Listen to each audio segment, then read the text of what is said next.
so we can get rolling with Chris. Joe, yes. Yes. Bob LeMay, yes. Here. Lou Mellon, yes. John Coker, yes. Joyce Schmidt, yes. And Larry, yes. Pete, 5 votes, is the only one not here then.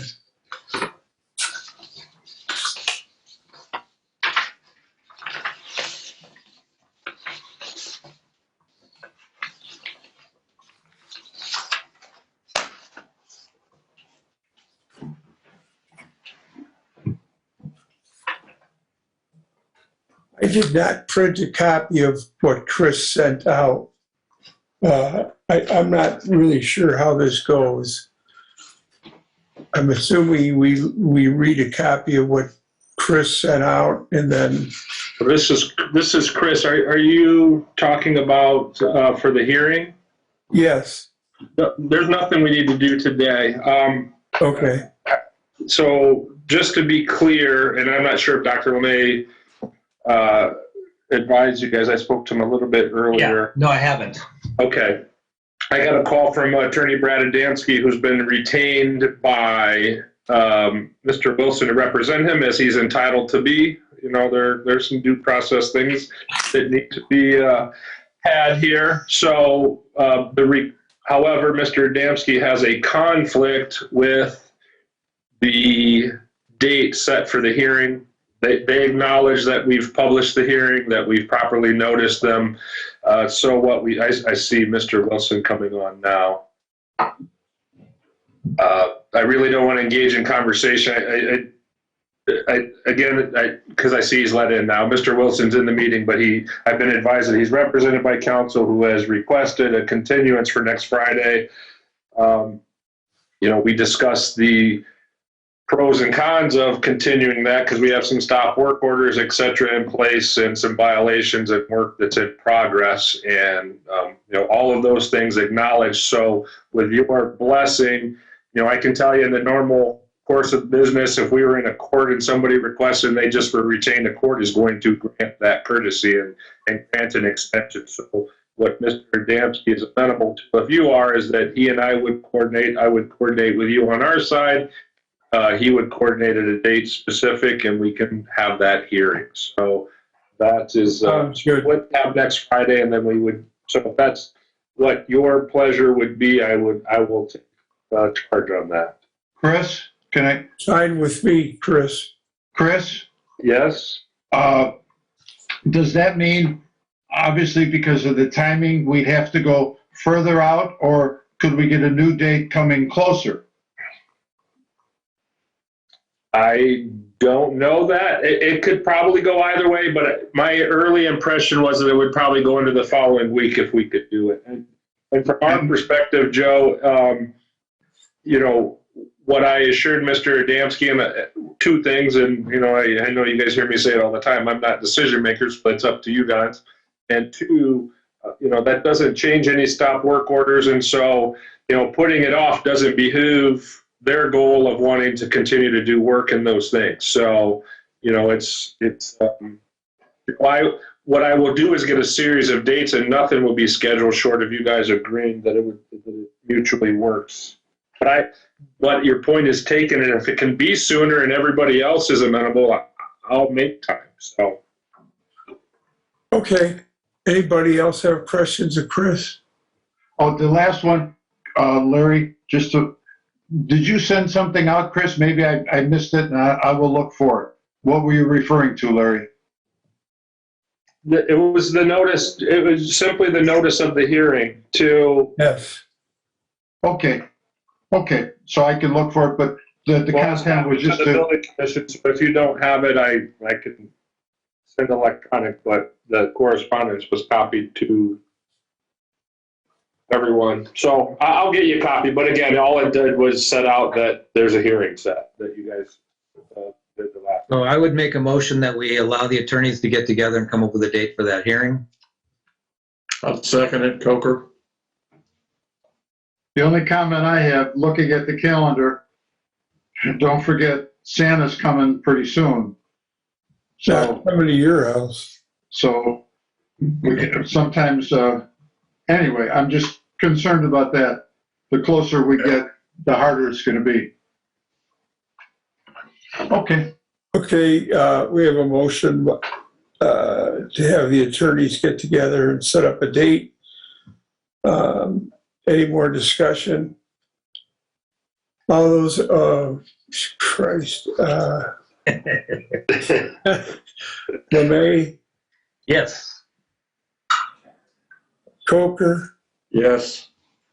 Joy, Yes. Joe, yes,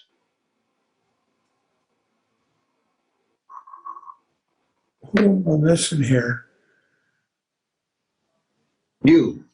You. Me, yes. Okay, so that takes care of that. So then we'll move to the November, approval of minutes of the November meeting. I didn't have the special meeting minutes done yet, but I'll get those in the next day or two. I move to approve. Okay, I'm sorry. I'll second for discussion.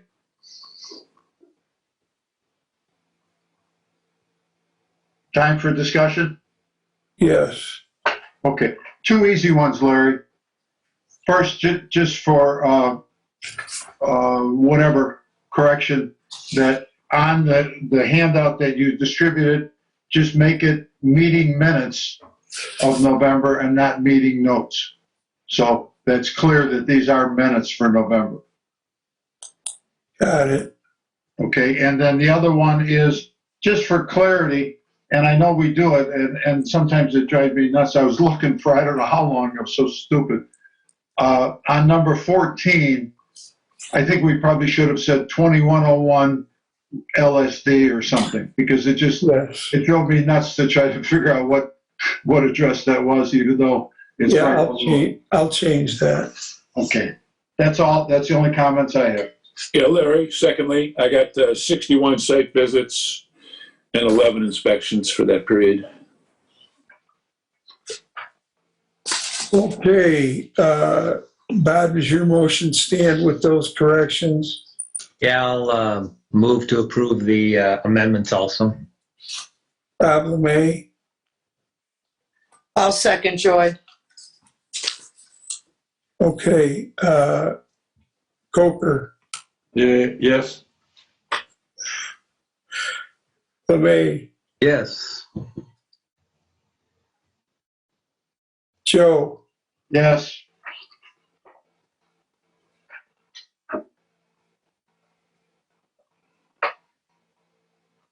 what the hell?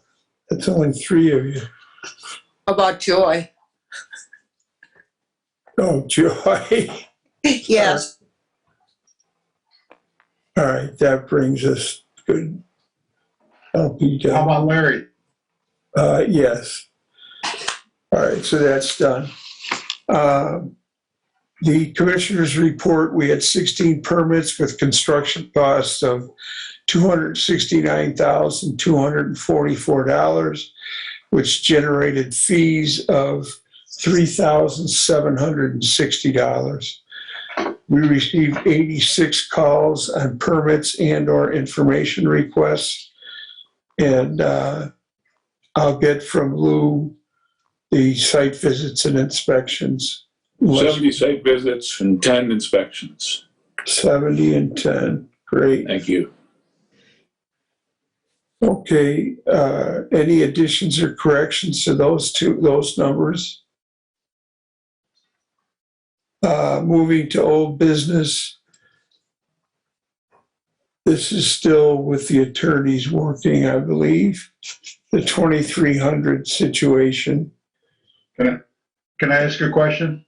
Yeah, And I don't have it yet. I think it was submitted sometime during the week. But I think the Morans are also or whoever it is, I don't know if the Morans still own the place. They are also submitting a new permit application. right. I saw that today. They submitted it today. So where are we at with this whole thing? Are we ever gonna get it off the waiting list, or how is that working? Well, that has to be done through the attorneys. This is Chris. I can give you the update. I reached out to their attorney yesterday. He has the license agreement. He's had it for a couple months. And I just said, reminder, there's another council meeting coming up Monday evening. So that's where it stands, Joe. Okay, because just a quick question. I believe I'm just answering my own question, I guess. So therefore, any new permits that come across, we have to hold until this is resolved. Well, I don't know. I don't know what, I mean, the resolution is we're just putting on the record the encroachments that have existed with regard to the seawall and drain field and many of the other ones that were corrected in the stop approval. So I don't know that one necessarily holds up the other, but we should remain in communication with regard to the two. You know, they may be parallel and they may be tied together, Joe. Okay. Is it legal, Chris, for us to not consider any other permit applications until that issue is resolved? I mean, it's got to do with the border of the property, right? Well, there's not a violation right now, right? That's different than some of the other ones we have. That one is, Yeah. but they were discovered when the town was making plans to improve it. So I think we need to be mindful of what they're doing, and I think that should be taken into consideration.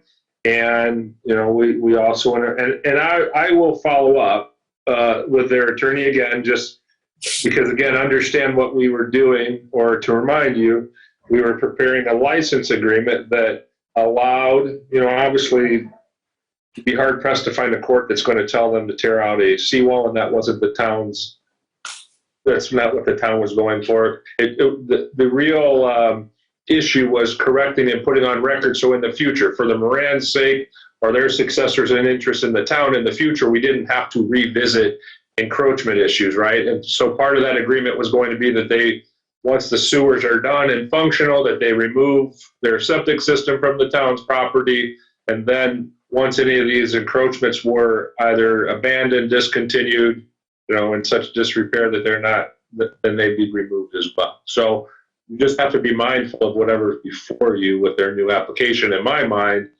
if there's any question, let me know and we can discuss the overlap with regard to that license agreement.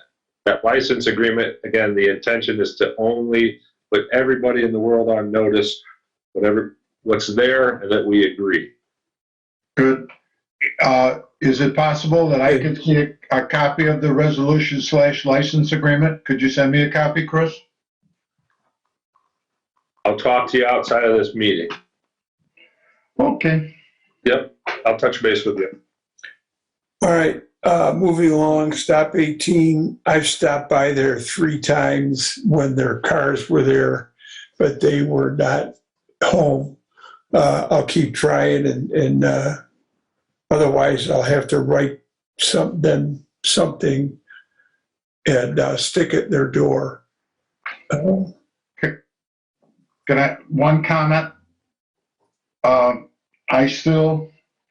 I'm not trying to be negative. I try to be positive sometimes, but I still don't see any way that, as things are, that property could have 3 20 by 10 parking spaces in front of the house without quite a bit of work. Well, that's part of the deal that's going to go to them. It's not our responsibility to figure out how he's going to do it. Okay. So, you know, it's just a question. I'm by there every day, a minimum of once a day.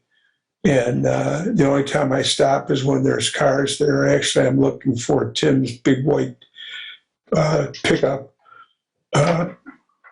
I'm not sure what his wife drives. I should probably call him and find out. But I'll keep doing that. Okay. I think he's out of state now, isn't he, Larry? Pardon me?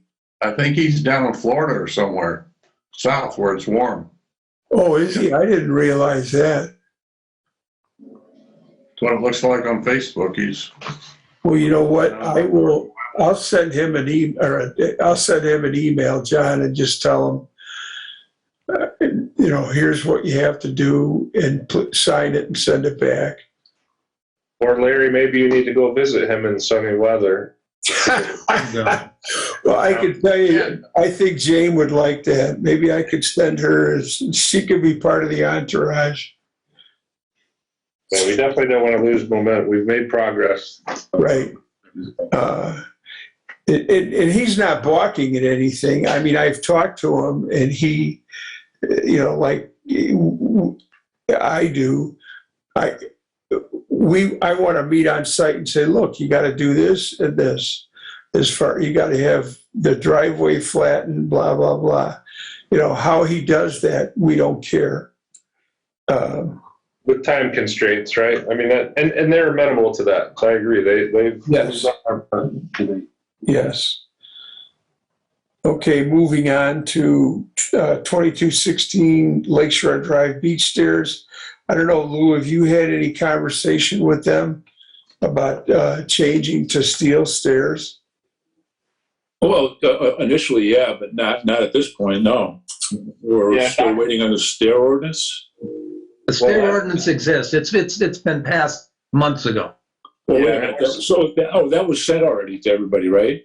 Yeah, Yeah. and Lou, I talked to Dr. LeMay earlier, and Larry, just so everybody's been decided there's to move forward. At this point, we're just in the process of verifying what still exists and what fines have been paid. So between me circling with Lou to verify, and/or if Dr. LeMay goes out, and also with the clerk's office to see, then we'll have a better idea of what actually needs enforcement action. Okay, Okay. that actually takes care of number 6 and number 7 then. Yeah, that's we need intended to take care of any stair issues that are out there. That's their office. So we need to know which stairs continue to exist, That's right. which wooden stairs continue to exist. And we'll verify, I'll take care of verifying what fines have been paid so that, we're not sending out any notices or initiating, any additional notices or initiating enforcement action of something that's been taken care of. So Lou, if you could check and see which wooden stairs that we have cited, and frankly, are there any other wooden stairs that have come into existence since we did that? Give us a list, then we can know. And I'd be happy to go down and look. If you give me some, between stops, I don't know, 24 and 20, I'd be happy to go down and help you with that. So why don't you get a hold of me? We can figure out where they are. We can get a list to Chris, and we can get that hopefully put to bed. Yeah. Larry, Okay. Good. I'd be happy to help. Okay, great. Larry? Yeah, Hey, Larry, can you hear me? yeah, Okay, I've talked to the homeowner on number 6 about the stairs, and what he's waiting on is a determination from the DNR okay. for a permit, and depending on what they say or do, and he will follow it. Right. John, if you talk to him, every week I get a DNR report of who's asked for permits on Indiana waterways. And I scan it every week to find out if there's anybody that we have to react to. And I have not seen this on. So I would want to make sure that he has gotten to the right person. Yeah, he indicated to me that they were waiting for a survey, and he's done the survey, and they've submitted that. And just going back to the Morans, my understanding, they're asking for a permit for stairs, Yes. and they've got a DNR response saying, they can go ahead and do it, basically. I didn't read. There were so many pages. We just got it this morning. I haven't read through it all, so it seemed like that was what was going to happen.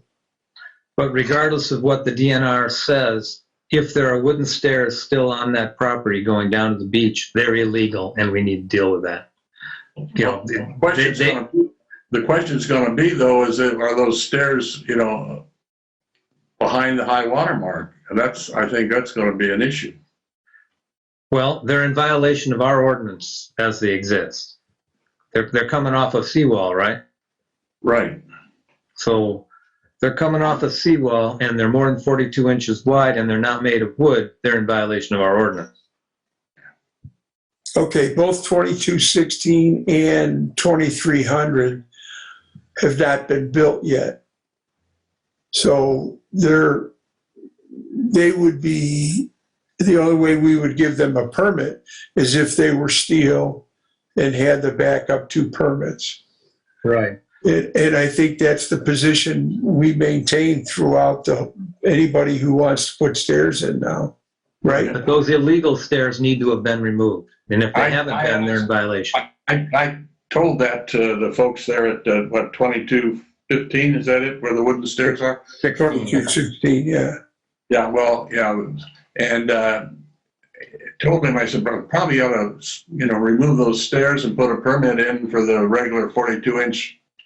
And he said, of course, he's got attorney too, and he's indicated that the attorney said leave them there until the DNR gives a response and then go to the next step. But he says he wants to fully comply with the town ordinance. But he's afraid if he pulls the steps, then he's not going to, that he's losing some legal position, and I don't want to get into all that. So Yeah, that's his choice, but I would just suggest that fines are accumulating. Yeah, well, everybody who's submitting applications and going through the DNR, I'm confident we'll be able to resolve them. Yeah, that's a risk in my mind, as Dr. LeMay says, but I'm confident we'll resolve most, except those who choose to not do it at all. So, which isn't the case in most instances. Sounds good. Larry, Yeah. let me just make a comment. What you mentioned about, where you're going looking at the DNR report where they mail it out and stuff. For some reason, and I don't remember because I didn't get into it in depth like I did at one time, there's something quirky about that report that we get from the DNR where sometimes they don't include the LM, which is Lake Michigan.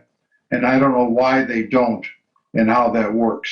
And I found a different way to view that, and I can't remember how I did it, Larry. But if I can, I'll share some information with you about the DNR reports. Sounds good. Okay, moving on to number 8. I don't think we need to read all the litany of what's happened before. Chris, Here's a result from the web. oh, my phone's going off. Chris, Joy, I know you've been involved. Are we talking? Which one is that? Is that the? Well, remember we gave them a permit to dry in their roof? This is 1612. Yeah. Yeah. Yeah, Mr. Adamski's representing him. He and I have been in contact. He spoke to his client. They are aware. And so at this point, that the onus is on them. And just as a reminder, we initiated this legal action to enforce long ago. So their clock is now ticking to respond to that because we've had a gentle person's agreement. I'm still hopeful, Mr. Adamski, like I said, because he was formally retained to deal with that matter.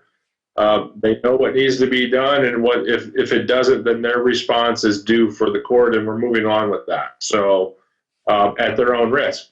But I will say this, one bit of discussion was if the only real issue is because they expanded upon their noncompliance and lot coverage, for instance, tearing something out. So I know they were going to bring another proposal to that, but they also have that pending application, somewhat parallel applications, right, for siding and roofing, and then the work that was done illegally or without a permit.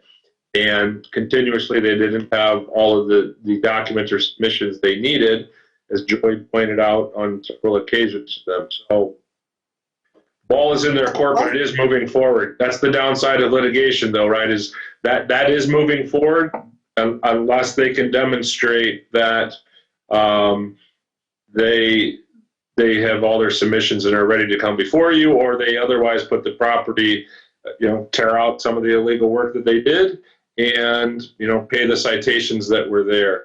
I will say this, that the town, for right now, there's nothing for me to do because we initiated the action and it's upon them to respond to it either in the court or before you. Good. Can Chris? I Chris, comment? Joy, Sorry, Joy, go on. How do we ever get from where we are now to them coming back to the building commission with a permit for what they did illegally? I mean, we gave them permission to complete minimum roof and siding repair to stop water, and they did all of the siding and the whole roof. Well, it was determined, hold on, that part of it, Joy, that was done, is it was determined those things needed to be done. So that permit for the roof and siding, that's not they have permission to do those, and it was deemed that they needed to do that to protect the structure. Okay, but what we said at the building commission was they could do the minimum work to stop the water leakage, not that they could leak the whole. Someone correct me if I'm wrong, but the determination was made that they needed to do what they did.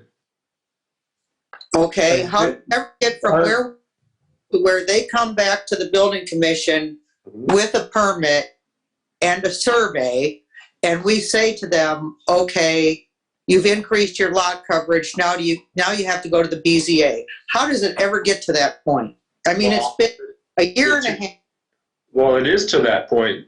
It is to that point. It's either because we have the lawsuit filed that's going to enforce that, or they're going to come before you and they're going to make their points, and you're either going to grant it or not, or they're going to need variances. And if they don't get the variances, this is on them. I understand your frustration with it, but ball is 100% in their court in terms of if they don't fix it or comply. If it were me, I would tear out that minimal work they did because it's really not that much, and subject yourself to myself to fines and doing all of those.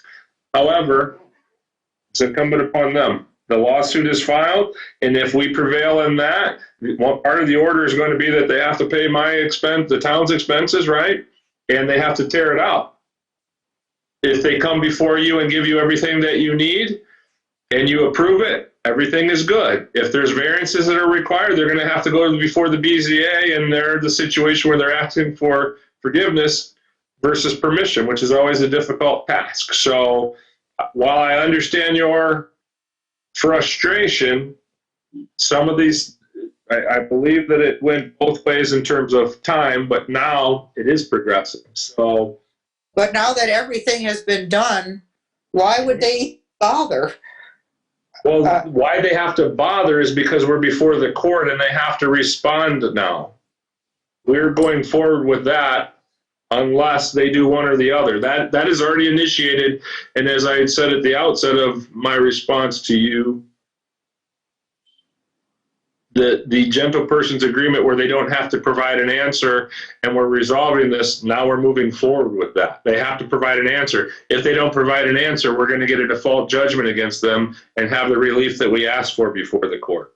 Do I think that's going to happen? No, I don't think Mr. Gapsky's going to ignore it. But that's the leverage that you have to get that other issue which started this, right? The smaller piece. And it's ridiculous to me. There really isn't that much work that's done, but they did do work without a permit, right? And so they have to answer to that. And when I say silly from their position that they would drag it out and risk all these fines and expenses for something that's really pretty inconsequential. Oh, okay. All right. I just have a question, comment, whatever you want to call it. And I just want to get whatever word, caught up, or whatever the right word is, on the paperwork for this.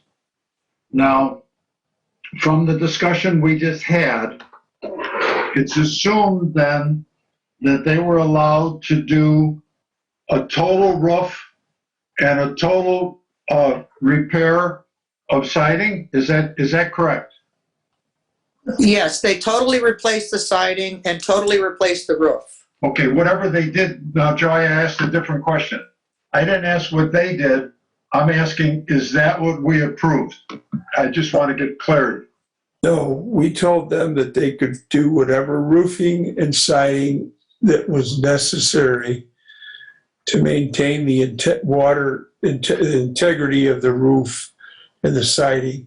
I don't know if you remember, they brought some pictures, and I think they had a video where the water was running down into the house. Right, no, I remember that. So we said, yes, you can fix that and fix the siding so that you're not in a leaking situation. To go back to Joy's question, we never said to them, you can re-side your whole house and you can do your whole roof. I mean, sometimes a roof, I don't know the property, but sometimes a roof, if it's a rubber roof, it has to be done to completely cover it. But that's what we told them. And I think that was 2 or 3 meetings ago. And I will, this is more paperwork than anything else for me, so I can get things clear. Okay, I'll just have to look to see what paperwork I have to make sure that we have all of this. But so I should have something that says that we approved work at 1612 Indianapolis to repair roof and siding. Is that correct? Right. And, okay, let me follow up on what I have and don't have, and then I can take care of the paperwork. It sounds like we should have probably been more specific about exactly what they plan to do, because now they're going to come back and say, well, we needed to do it all. Is that kind of correct? Yes, except there was communication. So, the long and the short is if it all got done, that's what was deemed. I didn't make that determination, but I was involved in terms of coordinating that. So what was approved is what was deemed necessary to protect the structure. That is the language of what you preliminarily approved. Yeah. Doesn't take away the other work that wasn't done, and I stand behind that. You should allow protecting the integrity of the structure. The rest of the stuff, it's what makes it difficult here is because we have parallel issues, mostly with the illegal work, because the other is pretty standard, right? That's right. It's something that wouldn't be a big deal. Yes. Joe, if you look at the minutes for the last meeting, under old business, number 8, D and E is where we tell them what they can do. All right, moving on. 2007 Oriole Trail. You know what? Can we just rearrange the agenda just so we let Chris go if we can deal with the legal issues? One would be that I would be concerned about is that structure on the corner of Hazeltine and Marybend. I'm continuing to look at that structure that was built too tall. Lou, I think at the last meeting you were going to talk with them. My concern is it looks to me like that's getting more and more built. And at some point, when you do something that's not allowed, it's a violation. I'm thinking maybe we're at that point. I don't know that they've done any new work at all. In fact, I don't think they have. They still have tar paper on the roof. They haven't shingled the roof. Okay, well, the siding looks like it's maybe been worked on, but at any rate, they built something we didn't allow, and it's been there for at least a couple months, probably 3 months. At some point, that becomes a violation, right? Yeah, it's certainly not what was in the plans. There was a shed there, but not what was in the plans. It's the roof that was not what was planned for. Yeah, it's too tall. So what did they tell you they were planning on doing? They're waiting for us to make a determination. Well, I think our determination is they're in violation of their permit, and it needs to be taken down. In a minimum, Bob, didn't we say that the shed was able to stay, but it has to be below the fence or the wall line? No taller than it was before, because remember, these are And the I- same folks who told us that their house was just going to be minimally taller than it was before, and it's almost 2 stories tall. Okay, now, It was a ranch. can I make a comment? Yes. We talked about this, obviously, like you're saying, Bob, for quite a while. I remember I went over to the room 3 and I put out the specifications of the permit with their plans. And I don't know if you ever got a chance to go over there. I left it there, and there was no shed on that permit. Yeah, the shed existed before. It might have, no, wait, Bob, I didn't say it didn't.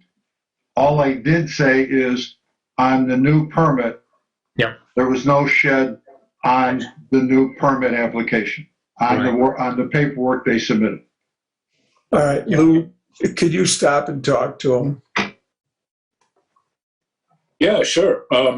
My only question is, yeah, they didn't plan for it, but is there anything that's outstanding, violating any ordinances that we have with that structure as is? I don't think so, so I'm concerned The about that. violation is they didn't ask to do it, and they did it.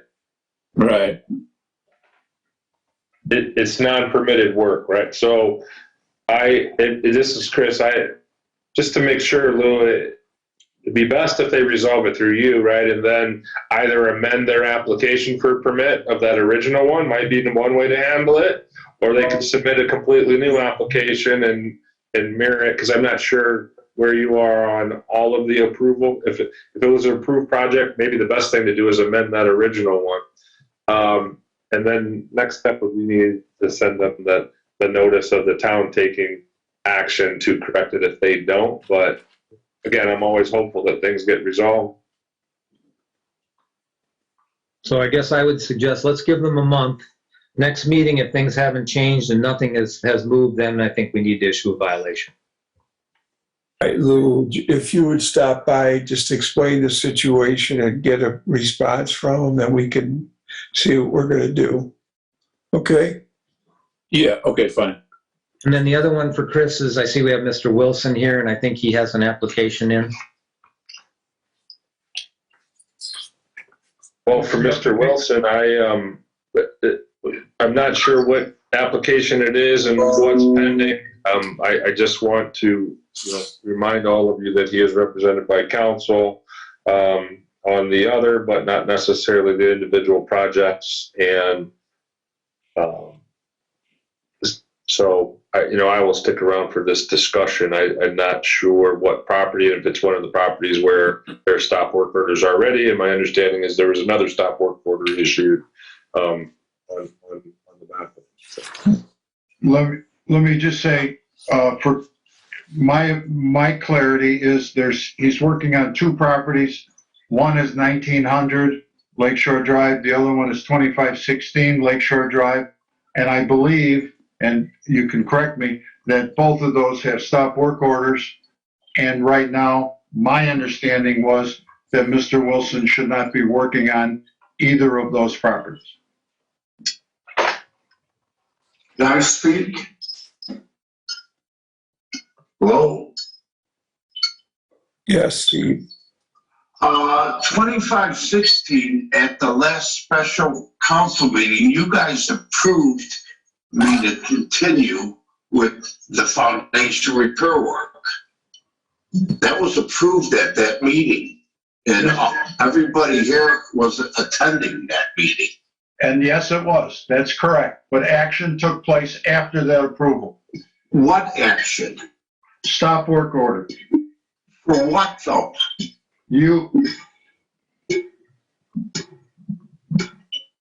Pardon me? Can't hear you, Joe. I believe it's because the concern of what you did at 19, and we were, that's my understanding. That we were concerned with your behavior at 19, where you started to do something that we definitely told you not to do. No, but that's false. I never did anything. That's all false accusations by Dan Cronin. None of it existed. I didn't do anything. Larry, you went out there. I wasn't working there Saturday. All of his accusations are false. Does nobody take that into account? Well, You inspected it. not last weekend, I didn't. I went by on Thursday before, or Wednesday before Thanksgiving. And that's when there was an issue with the 2510, Steve, about the street cut permit. Sorry. We had already resolved all that. You guys approved that. And this thing with Cronin at 1900, it's just false accusations. You guys can clearly see I wasn't pouring concrete Saturday. I haven't been there a week or week and a half. And he's just making false accusations, and you guys are reacting to them. I think that's unfair to both myself and the client. Well, there's, anytime somebody brings something up to us, I mean, there's action and then reaction to that action. So I myself got calls from Dan Cronin and sent me a picture, I think, on Saturday of the footing excavation and then the cliff looked like it was to the east of that footing area. So I guess there's two things at Stop 19. What is that footing for? We didn't do anything. You got a permit to put a pool in, and the house was pretty much done, right, Steve? It is done. So the house is done. You got a permit to put a pool in. What is this wall situation where you had to excavate by his property? It had fallen over when the arborvitaes were being removed. And at that point, it created a situation where we were concerned about it undermining his patio. Hey, Steve, Yes. something's causing feedback with you. When you maybe John Coker, you told me one time, what do you have to do? Like move your phone away or? I can't hear it. John, didn't you? You're muted.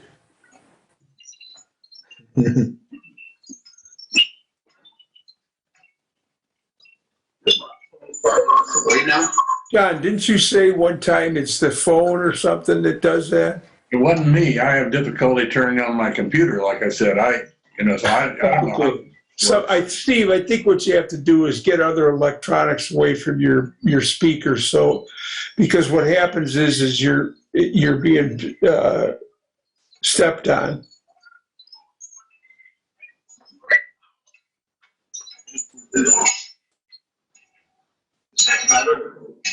No. Well, go ahead and we'll see if we can understand you. Better now. Worse.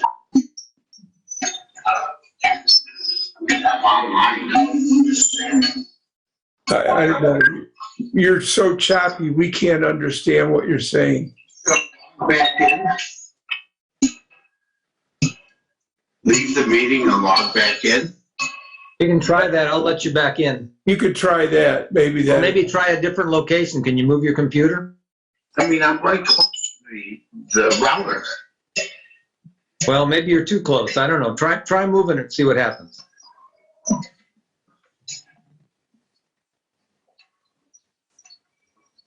Over here. Is that better now? No, it's almost like it's feedback. You know when a band gets their equipment too close to their stuff? That's why don't you try what Bob suggested is jump off the meeting and then jump back in, see if that'll help.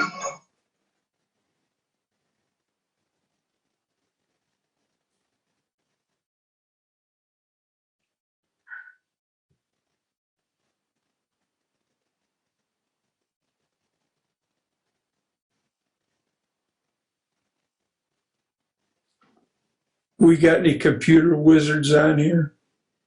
I think it's John Coker. Not me. Uh-uh. Well, we don't know what his setup, right? If his phone is too close to a computer, Right. that's an issue. I mean, that's usually what creates it. Or any other speaker.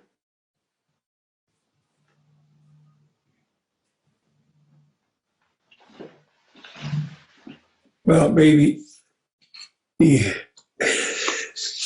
he's gone. And we want to talk about something else while we're waiting? Sure. I'll keep looking for him. Okay, Joe, you want to go through and Lou, maybe you can chime in here on Joe's spreadsheet, which is the last sheet of the, Larry, yeah. do you want to try just to fly through? Because we finished 18. I was seeing if we could just finish this off. We finished 18, number 8, that was 1612. Number 9 is just on Cleary, which went to the BZA. Right, and I was never I didn't understand that. I don't know why that went to the BZA. I mean, I do understand, but he got no rejection from us. We were waiting on septic location and I forgot what else. But, you know, if he goes to the BZA, then he goes, so. But This is Chris. Yeah, it's interesting to me. The question as you guys know, I serve as counsel to the BZA as well. But the variance asked for is to build a home on a non-conforming lot, and then wasn't part of the petition, but we're aware that it was a fire, right? So, but in my mind, as I review the statutes, I think that even the language of the non-conforming lot statutes provide for a rebuild, and if it was a non-conforming lot at the time that the ordinance was adopted, that lot is quote unquote grandfathered as conforming. So I'm not sure what they're asking for, so I'm glad to hear you say that too. all right, so I was shocked that I saw it because I thought, what's he asking for this for? We just need the septic permit. Okay, that's good to know because we'll have a meeting tomorrow, so. because I'm sorry, because Julie.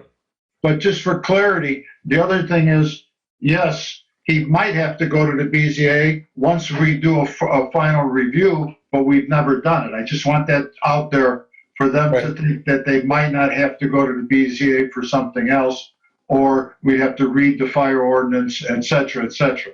Yeah, I'm with you, but can we agree here so that I can make the representation tomorrow that nobody said he had to go to the BZA for a variance for a non-conforming lot? Okay, and that's what's being asked for, and I found it very curious because the town code does not reflect that. So that they're a little premature. That's not saying that they've been approved that they might not need something, but they don't need it based on that. Okay. Well, we don't, I thought. Joe, let Joy in here for a minute. I just, my only comment was, it looks like the house they're building is a lot bigger than the house that burned down on their non-conforming lot. Right. Well, and that's a different issue, right, of building similar, and that is a question that will be presented is, are we expanding the nonconformance? But being bigger, and I want to clarify this issue because I think it's lost sometimes. Just because it's a non-conforming lot does not necessarily deal with whether it's a buildable lot. If it's a non-conforming structure, so if they may need variances, right, for setbacks or those kinds of things. They could build a bigger house because they're not increasing anything. They're building new. The issue is whether they're in compliance with the code. So Joe's point's well taken. Until they really come back with a final plan, including the septic stuff, you really don't know, but they don't need a variance for the sake of building on a non-conforming lot. Absolutely, Chris.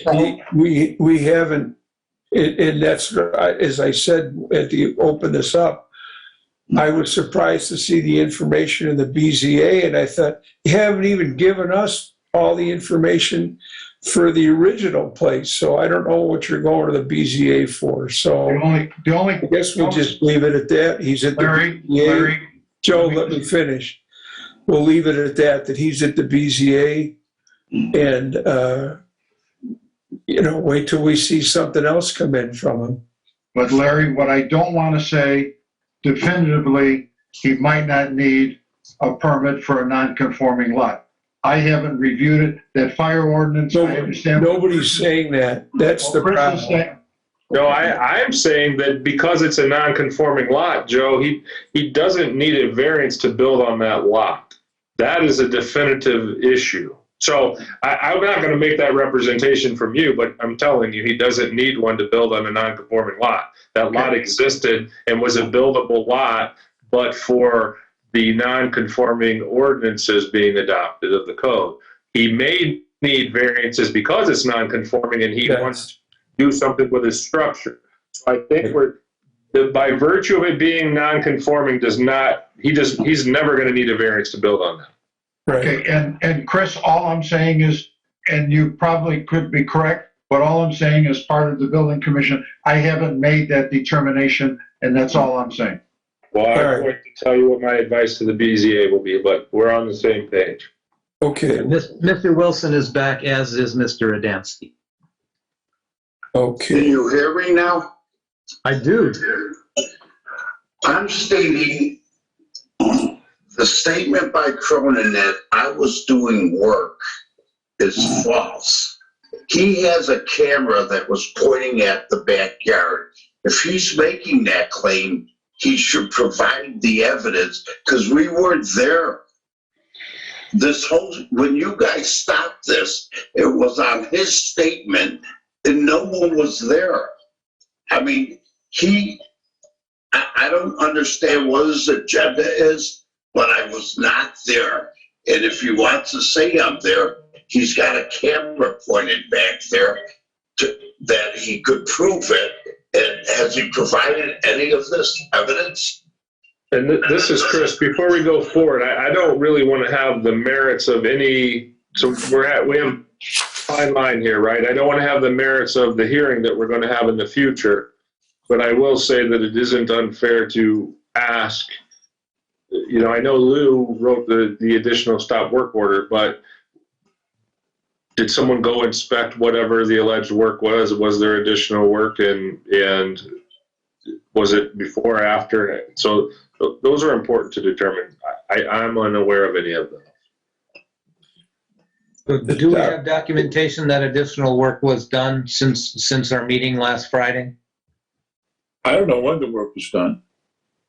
I placed a stop work order on Tuesday based on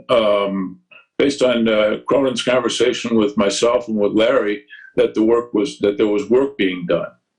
I don't know when the work was done. Right. The time frame for the work was based on, as Steve said, was based on information sent to me in a phone call on, I think it was Saturday, it might have been Sunday, I don't remember. Saturday. About his wall being undermined. Mr. Cronin, who's 1902, first house to the east. His wall is undermined and that part of his patio is undermined. And he provided a picture of that, which is shows that appears to be the case. That there's obviously the existing where Steve is building or whatever you're doing there with that wall has some bearing on damage to Cronin's property. And that's why we stopped it. documentation showing the last day we were there was December 2nd. Can I call you back? And I believe I provided Lou that picture. I've not been there since the 2nd. This is Chris. One thing that I do think is important and valid is if Larry, you have made the determination and or Lou or together that damage to a neighboring property has resulted and it's not resolved and we don't have a plan to fix that. I mean, again, that's another one that has a fine line of whether it's a private civil matter and whether it's under the town's purview because we have pending permits and standards and, each contractor registers and has a bond, right? So there are issues where the town has to protect neighboring property owners.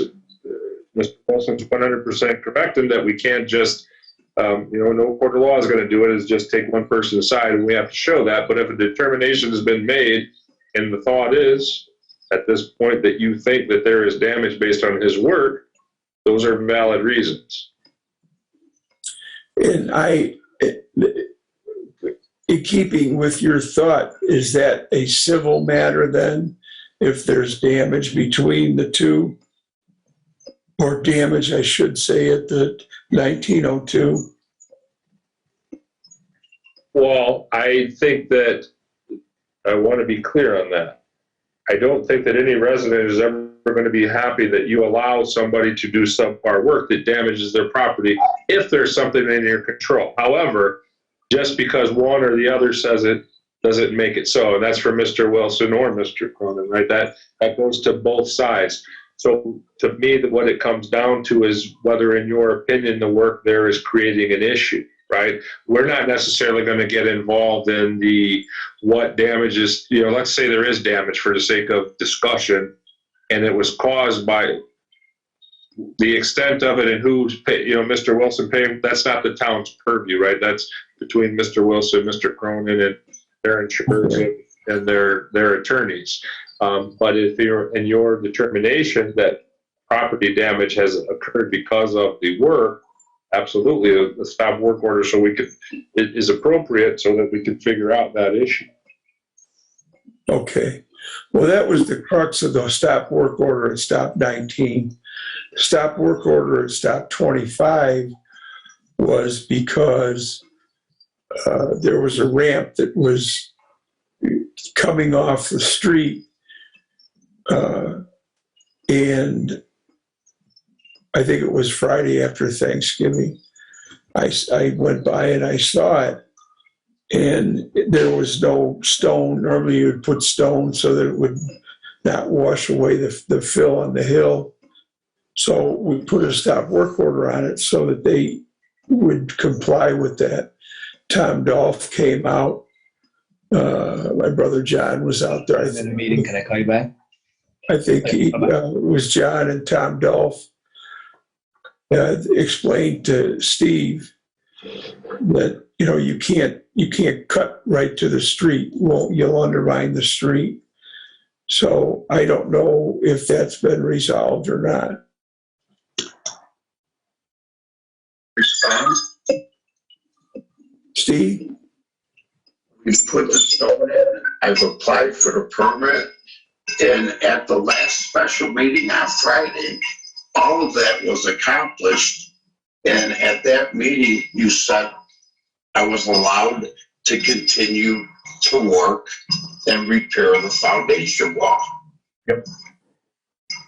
But that doesn't have anything to do with undermining the street. That's the issue here. But the stone was put in. We never undermined the street because we were working 15 or at least 10 feet away from the street.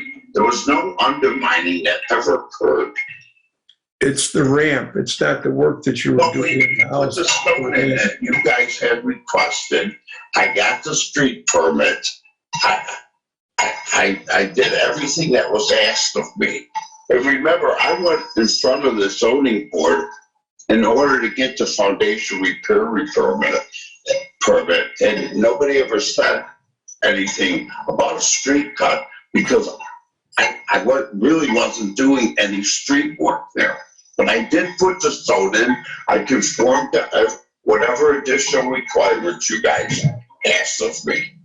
So once again, I don't understand why this was stopped. And then I'm going to bring back up with 1900. You know, no damages have been done, and we've been trying to prevent damages because of the fallen retaining wall that we're trying to repair so nothing happens.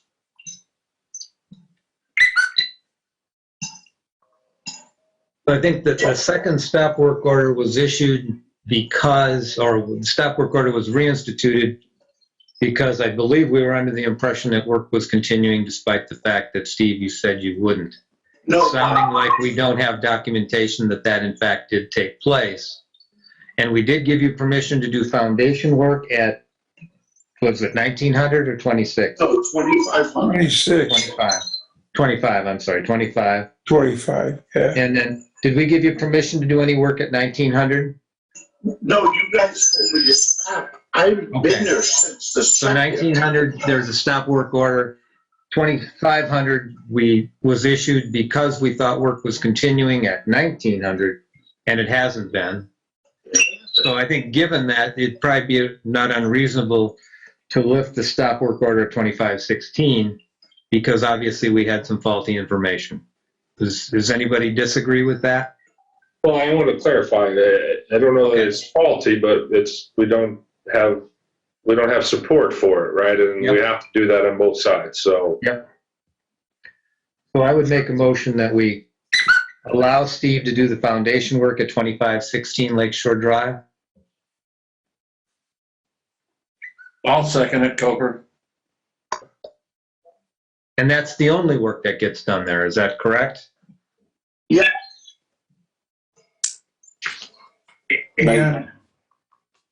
And I would ask that you amend your motion to make sure that there's a street cut and proper edge treatment for the street. I'll make that amendment. I'll I second can it. send pictures. We had their hand up. Joe? And the other thing I've been waiting, and hopefully it's minor, but I've asked before, Steve, that I'd like to see some documentation where the septic system is on that whole project, but it seems like we haven't got that, but that's also, This is on the north side of the house. yeah, it's not on the north side, I think it's on the west side, correct? No, it's on the north side of the house. It's on the north side of the house, it's lakeward? Yes. Behind the, Well, anyway, wherever it is it possible for us to get some documentation just to show us where it is? draw location of it if you accept my drawing on the site plan. Oh, you don't have anything else that shows where the Tate never drew it in or anything? We don't have, that we haven't approved the permit for the house proper. The only thing that we approved was the foundation repair. But Larry, I'm concerned if what I'm being told is that the septic is on the north side of the house, that means it has to be coming through the foundation someplace on the north side. I think we should know where it is because foundation is being done. Are they on a pump and haul, Steve? No, they're not. And the submittal for permit actually reduces the square footage and we're not going northward. If you look at the site plan, it clearly shows we're not disturbing anything existing on the northward side. And I mean, it's clearly shown where the main sewer line leaves the house at. You can see it right now. That's something that we have to vote on, or review and vote on, the new work that you want to do down there. So right now, the only thing that you're allowed to do, pardon me, at stop 25 is the foundation repair. And that includes the street cut permit. You have to get, I have not seen a copy of it. And then you have to maintain that edge of that street in accordance with the street cut permit. So that takes care of 25. And This is Chris, and before you go forward though, can Sure. we have a determination on what's required versus what is wanted so that it's clear, so to try to expedite and not waste your time in the future? Because Joe has mentioned a couple things that he'd like to see. Are those things that you're requiring and they're required under the code and what your application says, or are they things that you want to see? Just trying to clarify so that we don't spin our wheels. I would think, Chris, that if he's working on the foundation where the septic goes through the foundation, I think that would be a requirement to see that that's not disrupted. I don't know about the I mean, are we affecting the septic system? Is that? I don't know. That's the question, Chris. I'm asking know. Mr. Wilson that we can. I don't know because I don't know. I assume it's going through the northern foundation to get into the house, or it's going someplace, and I don't know if we're affecting it or not with the foundation work until we know where the septic system is. I don't think it's. I think it's a requirement for us to know where septic systems are when you're working on the ground. But it's not the footprint application. All right. So we have a motion before us that will allow him to go on with the not demolition work, the foundation repairs, as long as he maintains the road and gets a street cut permit for us. Until you get, Steve, you're going to have to. Normally, she sends us a copy of it. I haven't seen it, so that should be included in the motion as well. I believe that we have a copy of the street cut permit. Any other discussion? You should know this permit I've submitted. Aye. Joy, Aye. John, Aye. Lou, Joe, No,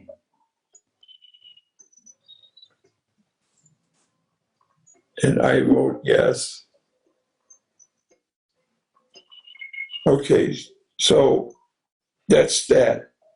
The 1900 stuff before this, and I'm looking at the pictures that were sent to me. And Steve, it's not about when the work was done. I look at these pictures, and unfortunately, they're on my phone, and I'd have to send myself emails, which I could, and then at the end of the meeting, we could talk about it. But I mean, you've definitely into his wall. You got some area where it's actually undermined the footing. It looks like you actually cut his footing for his wall, for a little T section there underneath the downspout. Never existed. Pardon me? It never existed. We tried for both. I can't hear you. Steve, we can't hear you. I don't know. Can you you hear me now? He's in the car. No, I'm not in the car. I'm home. All right, try us again. Is that better now? No, You know what? I'm gonna re-enter this on my phone. Maybe that the Zoom meeting using my phone. Try turning your video off. Yeah, well, while he's doing that, I mean, this is on 19, the stop 19, the LaCue property. yes, Okay. So the concern we've got from the property owners, of course, is if there was damage and there appears to be damage to the retaining wall, they've got a duty to mitigate that or duty to repair it. And we're doing what we can from the property owners from the LaCue side to get that done. Or we feel like we're trying to get that done. And we're running into roadblocks, whether it's from Mr. Cronin or potentially from this board or potentially from this board's relationship with Mr. Wilson to get that so there's no further damage. I mean, that's our concern, right? Is we want to keep either property from becoming more damaged than it already is. right. So, and I would hope the Cronins share that concern as well. So, I mean, that's, Well, I can tell you that I've talked to him, and the pictures that he sent to me, it's very evident that the excavation has gone down to past his footing level, and is actually, there's a section of footing that's been cut away. And without having an engineer or someone telling them, meaning Steve and the people at 1900 and Cronin, what they need to do to stop the undermining of his wall and ultimately his patio. and that's something I think, or I would hope could be now addressed between the two parties. And then if they brought something to the board or they said that we had an agreement, that the board would allow that work to be done. And I don't know, I don't believe is there a stop work order on that property? Yes. Okay, I apologize for coming in late. I was in court. And that stop work order applies to anything additional being done on that. I think last week there was approved work to be done to fix the roof, but the board said to hold off on doing anything with the retaining wall, obviously, until more information could be That's ascertained. correct. There was a new roof that we approved, but nothing else. Right, It was a repair of the roof. Repair. The new roof. correct. Joe's correct. Did that happen on Saturday? Did anybody know? Did Rogers Roofing do that? Steve would be able to answer that if he logs back in. I do not know.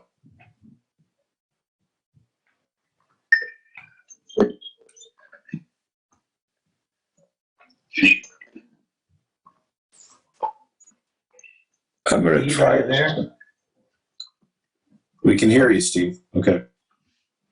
That was not completed on Saturday. And Larry, that one was I can't hear. Steve, we can't hear you. We have to go on. I mean, we're going to be here all day.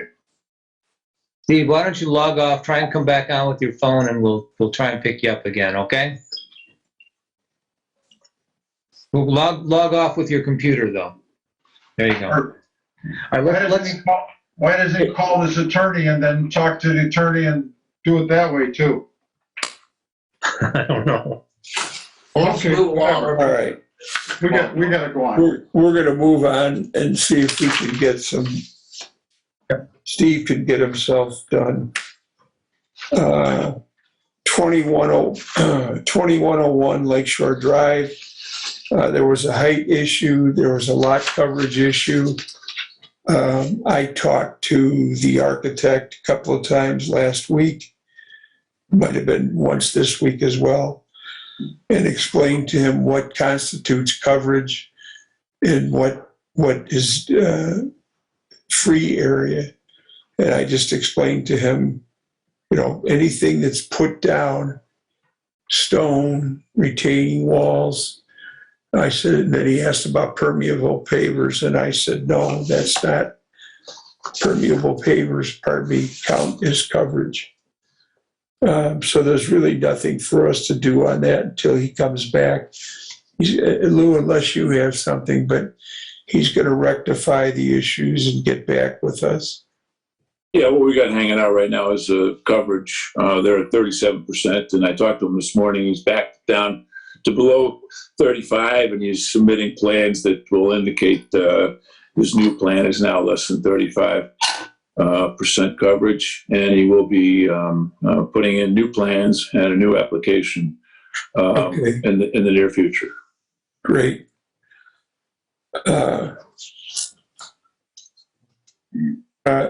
Move on to Joe's spreadsheet. About 2410, did we deal with that? Or 10. We're still waiting for Yes. a coastal delineation. Right. What they provided us was a certificate of elevation. Okay, And that's a whole different document than what we need. Certificate of elevation is if you're going to build in the floodplain, you have to provide us. Our floodplain is 587. It's actually 585, but there's a 2-foot buffer. So anything built below 587 has to be built according to floodplain guidelines. So as soon as they get the right paper work to us, we should be okay there. I'm sorry, I skipped over this one. And I think Peggy's on here. The solar panels at 2810 Elbridge. That permit's been issued. It just had, we have to follow it closely, Peggy, because it's as new to us as it is to you, I'm sure. But that permit for that solar panels has been issued. Thank you. I appreciate When was that. that issued, Larry? It was issued at the last meeting. It was? Yep. As long as they conform to the ordinance that they could go forward. Lou, do you have anything on that? I never saw. Yeah, I talked to the contractor, the solar panel contractor, this morning or yesterday, actually. No, I talked to him last week and told him that we needed a written statement saying that they would comply with all the aspects of the ordinance, and at that point we would issue them a permit. And I called them this morning and got no response. So all we're waiting for is them to comply with give us written statement that they're going to comply with the ordinance, and they're good to go. So we have not, Peggy, could you ask them? You might get more play out of them than we will. Yes, Could I will you do that. just double just for- with, just for reporting fact, that permit has not been issued. well, that's not my understanding. Well, I haven't, I mean, there's no permit number for it.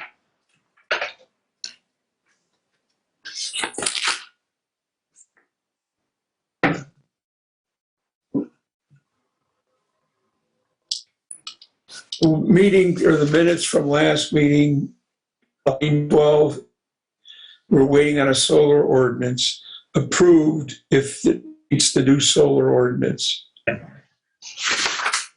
Well, it was the last meeting when it was approved. Well, approved if it meets, I mean, well, okay, I don't know how we can do it. Approved if it meets. We got to review if it meets. I mean, you don't say if it meets, somebody's got to look at it. Right. Who looked at it? If it meets the ordinance, then, and that's what I just said to Peggy, we have to be careful with it because it's brand new. It's new to us, it's new to Peggy, it's new to anybody. This will be the first one in Long Beach. The guy that was going to do it last year didn't want to wait for the ordinance. But that's what we did last week. So as soon as he signs off on the ordinance, then he's good to go. Then the permit will be approved. The permit is approved, just like I read. You can't, okay, I'm not gonna argue with you, Larry. You can't approve something if you haven't all the information. I'm getting very frustrated with, anyway, I'll stop. Okay, we hit that. All right, so now we got Joe's spreadsheet here. These are jobs that do not have permits, but need some discussion about what would be necessary for them to either apply properly or have us review. Right. And Larry, just for the sake, there are some obviously there's old business on here plus a couple new businesses, but this was the permits that were outstanding, and you just covered the first one. Okay, then, The second one is a 2014 Oreo. yes, Walsh. They applied originally to put a larger deck in, but by the fact that it's a non-conforming lot, they were told they could go to the BZA and apply. They decided not to do that. So in turn, they have come back to us with an amended application saying they're going to replace the same deck with the same size. So that amended application complies and should be permitted When we receive it. today. Okay, I mean, we have to review. yeah, we'd have to review it and then we could vote on it after it's everybody. I haven't even seen it yet, Lou. It's just the same 20. It's the same deck that they have, and they show coverage calculation allowing the ramp and the stairs that Bob addressed earlier. Yeah, I would think that if all they're doing is replacing an existing deck, that Larry and Lou should be able to approve that on their own without this committee. Right, that's correct. Okay, Lou, 25, 60, you know what, this is the one with, This is Wilson's. yeah, so let's not even talk about that one. Oh, no, I'm here. Where are you? Oh, he's on, yeah. I'm here. Okay, well, you got rid of your squawking. Where were we with? I've submitted everything with the additional information you wanted, and the building site meets, we're not asking for a variance. Percent lot coverage is actually less than the original house. We're meeting all code requirements as far as parking, and I'm trying to, with the foundation repair being done, I'm trying to gain the permit so they don't go 2 years without having their house available to them. I would suggest that we've allowed the foundation repair. I would suggest that we defer any decision on this permit until after the hearing. Okay, I second the motion.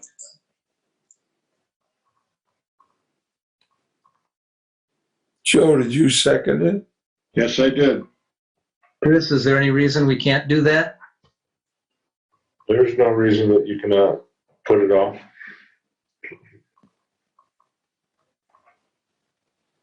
Okay, Joy, Aye. John Coker. Is he awake? Hey, John, are you sleeping on me? You got to unmute yourself. I thought I was unmuted. Okay. Bob, Aye.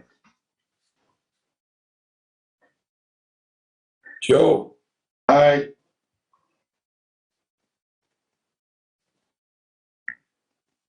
Larry's aye. Who did I miss? You got everybody. Oh, okay, got it. All right. So what that basically means to you, Steve, is you can continue on with the foundation, but until we all review what you're looking for on the next phase of this job, don't do any of that work. But here's my question. Okay, if this board decides they want to revoke Wilson Construction Renovation license, the clients are submitting for a building permit. I don't quite understand why that aspect of it, whether I do it or anyone does it, why that, anything that you guys want to, try to do to me, why that needs to affect the clients. Well, I'm just going to advise the commission that this is one that's probably, unfortunately, it's intertwined, and that's the, for lack of a better description of it, the cost of doing business, and that's between you and the client. And if, Mr. Adamski's here, so I don't want to get into the merits of our pending hearing in the future, but the clients are certainly willing to, or have the opportunity to come either personally or with other representation before the commission as well. So your point is taken. Unfortunately, my advice to the commission is if that is their preference, it's just not that simple because all these issues are very intertwined. Okay, and the 1900s, Steve, it's basically the same thing. The roof, whatever you're doing on the roof can go ahead. This wall situation, I'll have to go down there. I would encourage everybody else to go down there so that we could speak, or individuals can speak with some knowledge of what we're talking about. And I just want to clarify, Larry, the retaining wall that fell down is on the LeCoq's property, not on the Cronin property. And we were going to move it 4 inches further in to make sure we were well within the setbacks. There's a string already strung indicating where the boundary is on between the Cronins and the LeCoq's. And the only undercutting is on the LeCoq's property from the retaining wall falling in. We tried to temporarily, and this was well before the stop work order, tried to temporarily just not have any erosion occur to the Cronin's property, and that's where we're at. We're trying to be the good guys here, not the bad guys. I'm going to try to get these pictures. You know what? I don't want to take that much time. As I said, I encourage everybody in the before next Friday to make sure that you go down and take a look at this. And as Chris mentioned earlier, I think it's probably not,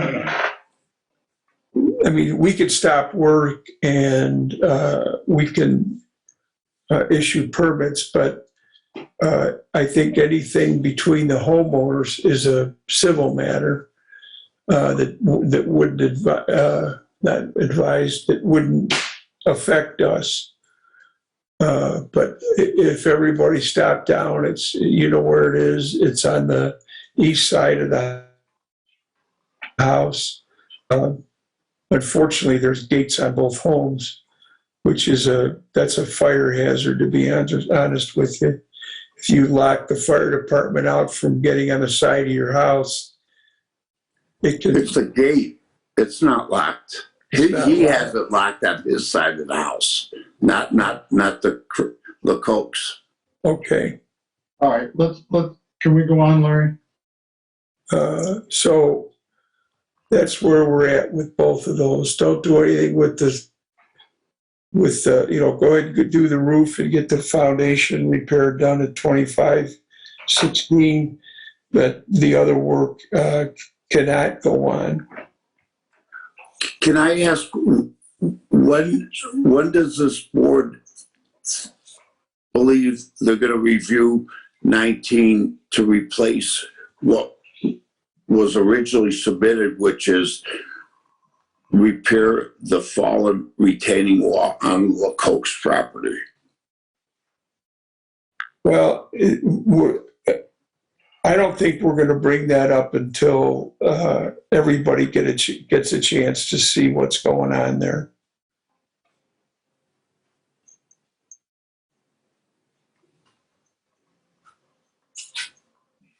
Okay, Joe, let's keep moving here. Well, and this is Chris. One thing I might suggest, and maybe Mr. Adamski has to work in his lap or do things he's not retained to do, but might be best sooner than later to try to get the neighbors with a party as such as professional counsel versus contractor or not. It doesn't matter to me who's present, but to try to get on the same page and to the extent we can have a meeting of the minds. And as Mr. Adamski suggested, if we could come with a memorandum of understanding that says, yes, we all agree on this, maybe it will or maybe it won't be, but at least everybody can understand what the issue is. Maybe there's some agreement as to what gets fixed and the how, and be able to present to you so that you can be on firm ground.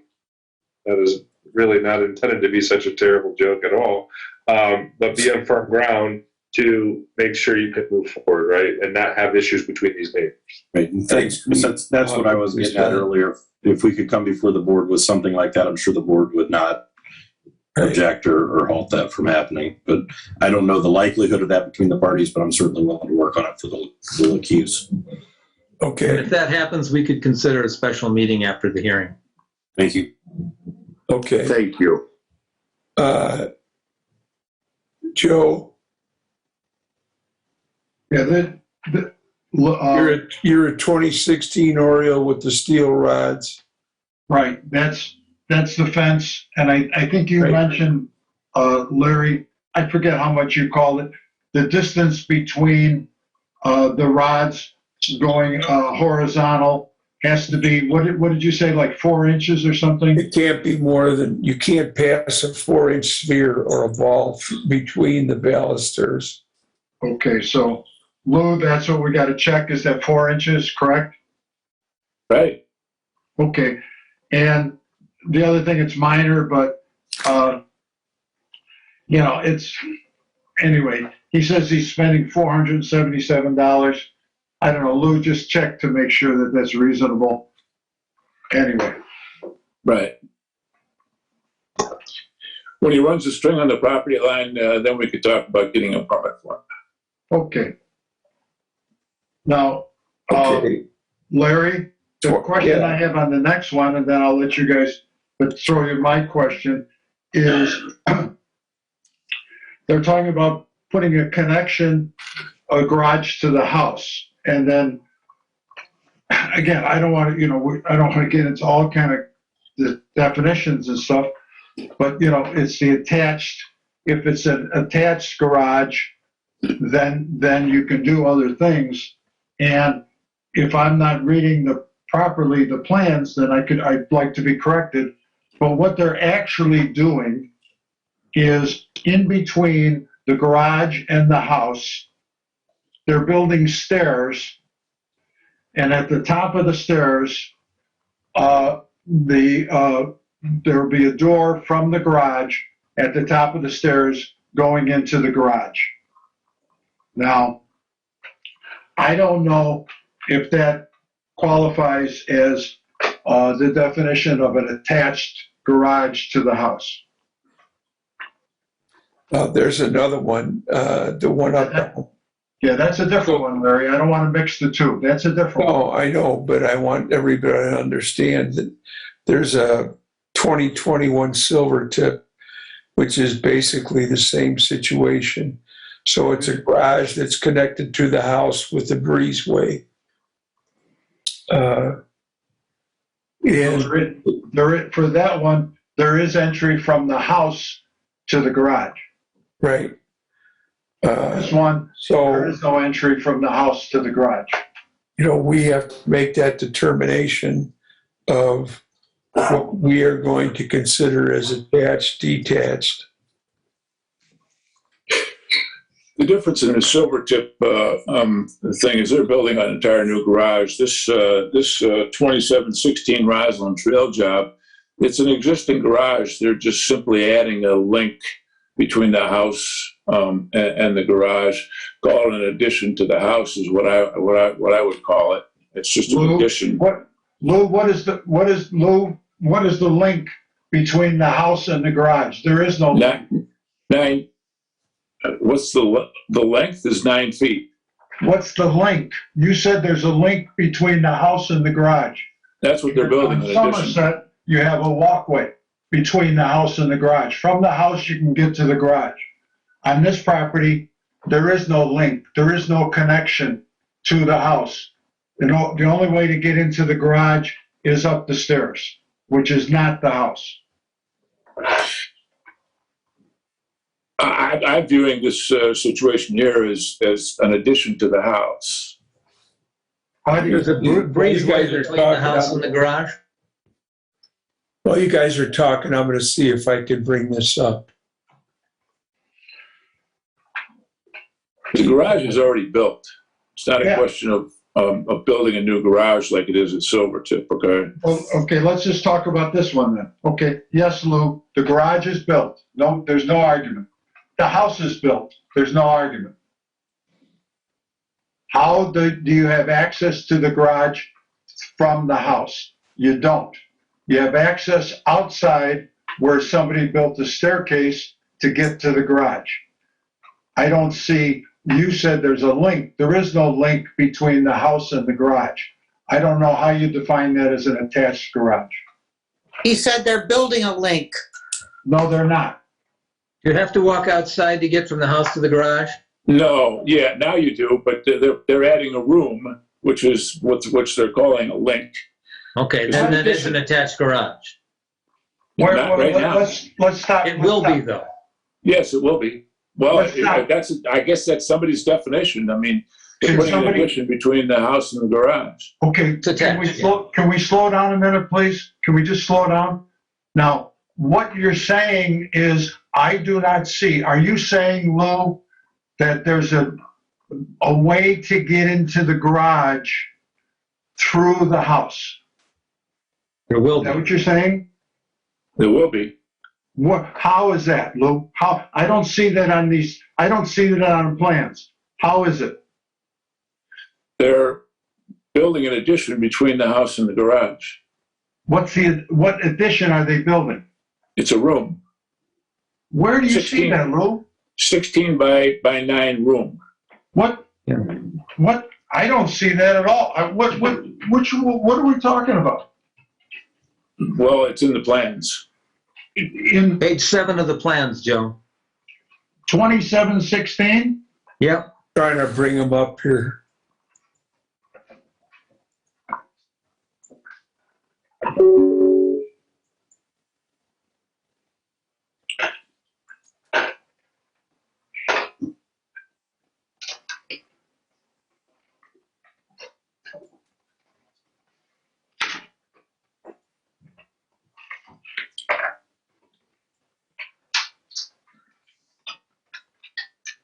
Hey Lou, do you have a way to screen share for oh, wait a minute. Here they are. Just a minute. No, I don't. Sorry.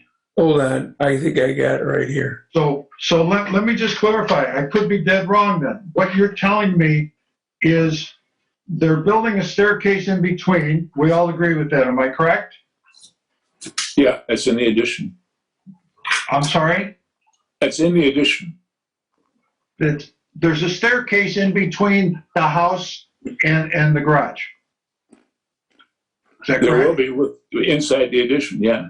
Inside what addition? The room that they're building between the house and the garage. And you're saying they're building a room. How are you getting, and this room, what page is it on here? Page 7. Huh? Page Page 7 of the 7. plans. Can you give me an A something or whatever? Well, if you go, there's All right, 16 here you pages. go. I got the plans up here, so I can go through these, or we can go through them.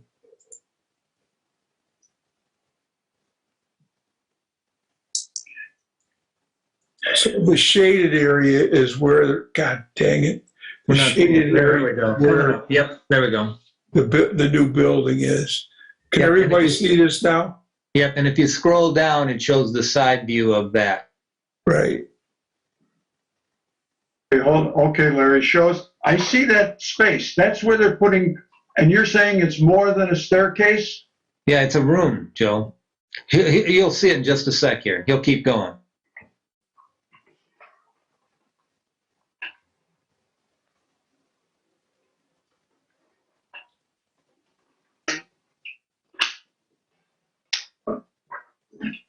There you go. Yeah, it actually, there's a view from the outside if you go further down. It shows that room. All right, here's the, oh, There you go. right here. Yep.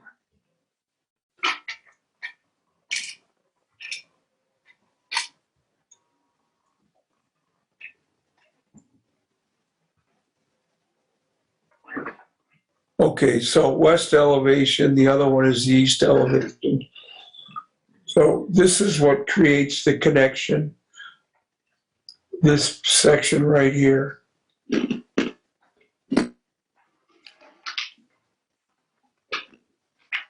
See that, Joe? Yeah, no, I see that, and I see that. This is what they want to do. No, on okay, the- then I really, and I apologize to everybody for wasting your time. If there is a connection between if you're telling me there's definitely a connection between the house and the garage that's going through a room, not a staircase, then I have misread, and I apologize to everybody, I misread the plans. If that's what you're telling me, then, because like Larry, just go up one more. All right. So right here is the separation. All right. There's a door on I see the door on the existing garage. I don't see the entryway through the kitchen. That's what they're building, an entryway.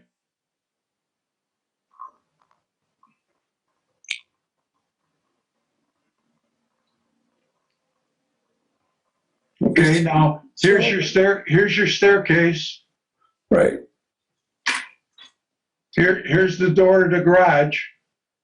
I still don't see a door from the house. Probably it's number 13. Do you have a paper copy, Lou? Yeah, I do. Look up the door schedule. Look up item number 13. Oh, here it is.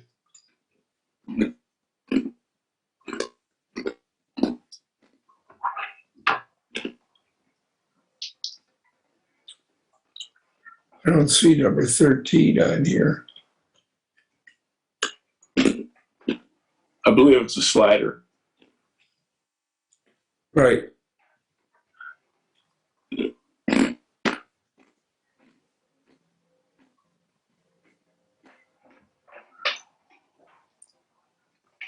Number 1, number 2.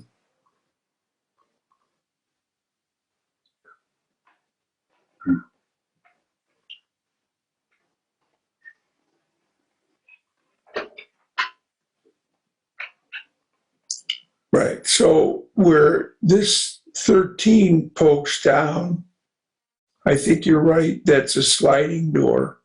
But the problem is I can't see it on the door schedule. Oh, that's And where does that sliding door go? Pardon me? You're saying that's a sliding door there, Larry? Number 13? It appears to be yes. Because it doesn't have the swing like these two. And then just go, Larry, please go back up for a second without moving. Let's scrutinize. All right, let's stop right there. So then what this says is new stairwell sitting area. So what is this sliding area here goes onto, and these are all stairs. Am I correct? 14 is all stairs. Right. Okay. And there's something here between the stairs and the sliding door. That's a wall so you don't fall down the stairs. Where over here? Right Where's where the my wall? cursor is. This is a wall, so when you come through here, you don't fall down the stairs. Okay, and then once And you go this is through these, handrails. once you go through these sliding doors, how do you get into the garage? Up the You stairs. might have to go downstairs to get in. You go up the stairs. But you just had a wall so you don't fall down the stairs. Right, but that's a wall, then there's stairs. These stairs you go down into the garage with. There is no connection from this, unless I'm reading something wrong.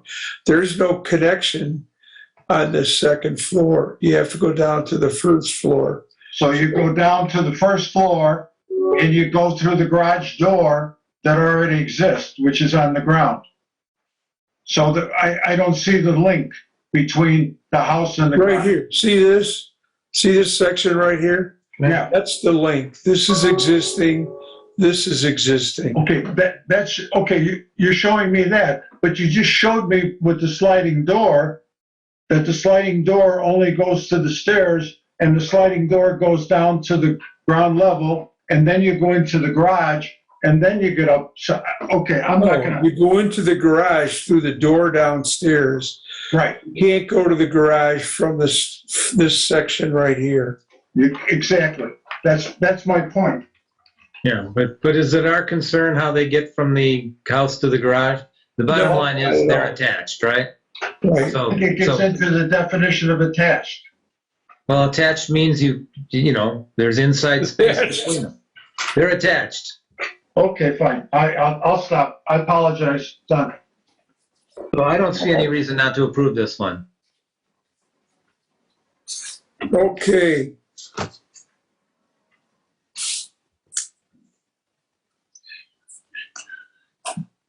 So this one's approved? Bob LeMay, Yes. Aye. Joy, Aye. John Coker. Wake up, John. I want to make sure I was unmuted. Joe, Present. I just want to review this, but just present for now.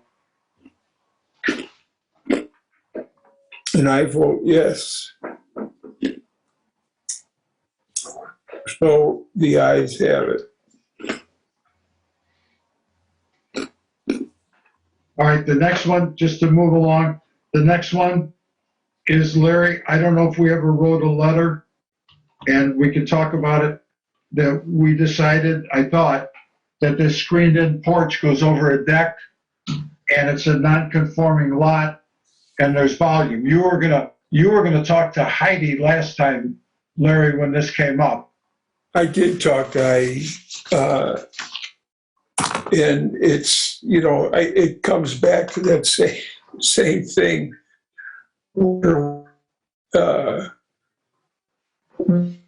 Say about what is value. Yeah, well, and the BZA has decided that is volume. So I think, given the fact that they're willing to take this on, we should send it right back to them. Okay. Can I jump in for a second? I'm the homeowner on this. Sure. Is that okay? Hi, my name's Arlene Tangle. We do have that application in to enclose the existing deck. We also have a problem with water damage and flooding in the basement, which we were hoping to remediate. There's a stairwell that someone covered up with this decking, and that appears to be part of the problem. But we're just under the limit to make it a non-conforming property, so I was really just hoping that you would be able to consider it and approve it without us having to go to the BZA. Our lot coverage is only at, I think, 33%. We're following all the other zoning ordinances. I don't know, if you could consider it, I would really appreciate it. Let me see if I can pull the drawings up.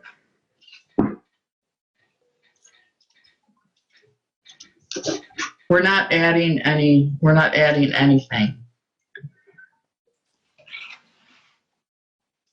I was told that there was no water problems when we bought the house, but that turned out not to be the case. Oh, No, this isn't. This is just, hold on. since you brought up the water problem, how are you gonna solve that if you do this first? Are you gonna have to, you say there's stairs going underneath? Yeah, we're gonna take the stairs out, fill it in. It's all in the plans. What you are adding here is volume by turning a deck into a 3-season room. Right. But we're very close to the 12,000 square foot requirement. According to your numbers, I didn't check them, but just using your numbers, you say you're 10,485 square feet. It was 497, but I don't have it in front Well, of I'm me. just saying okay, I'm just reading it off of a document that you guys sent to us. Yeah. Well, that would be correct, whichever on there. And I believe personally that we cannot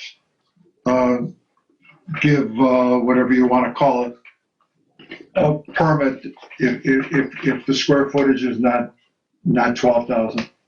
What did you say the square footage was, or maybe, It's I right. got it set, according to the diagram, the piece of paper I'm looking at, 10,485.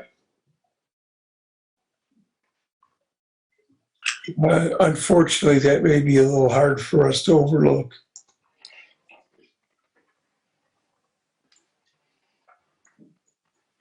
Here's the square footage.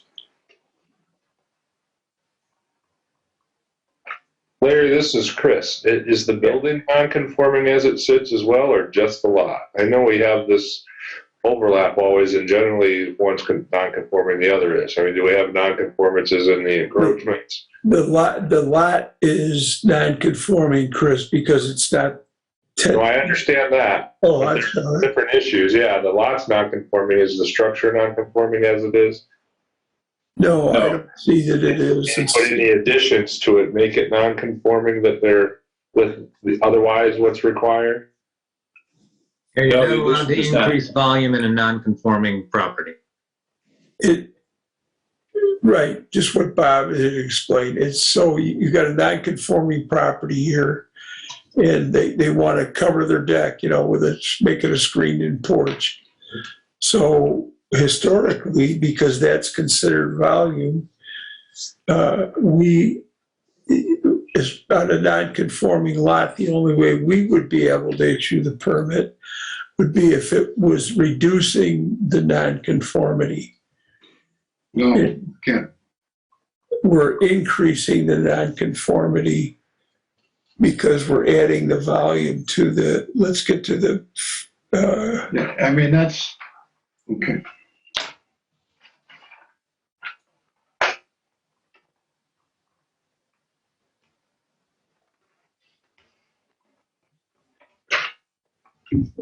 so here's the screen-in porch everywhere where you see this dotted line here, or striated line here, that's this new screened-in porch. Here's an elevation of it. Larry, on that one, just if you want to look at, just on that other one, is the screened-in porch going to go extend further than the, I never even looked at this one that carefully because of the non-conforming. If you go back one, it says existing deck, but is the screened-in porch going to go a little bit further out than the existing deck? Well, you have to, here, let me show you, when you look at the site he's got, here's the existing site plan.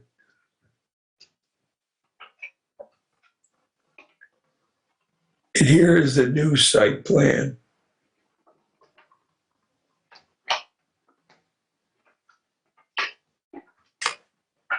You know, Seems like the new deck, if that's the black lines, seems like it does extend a little bit further than the existing deck. all right, I'm gonna get out of here, hold on.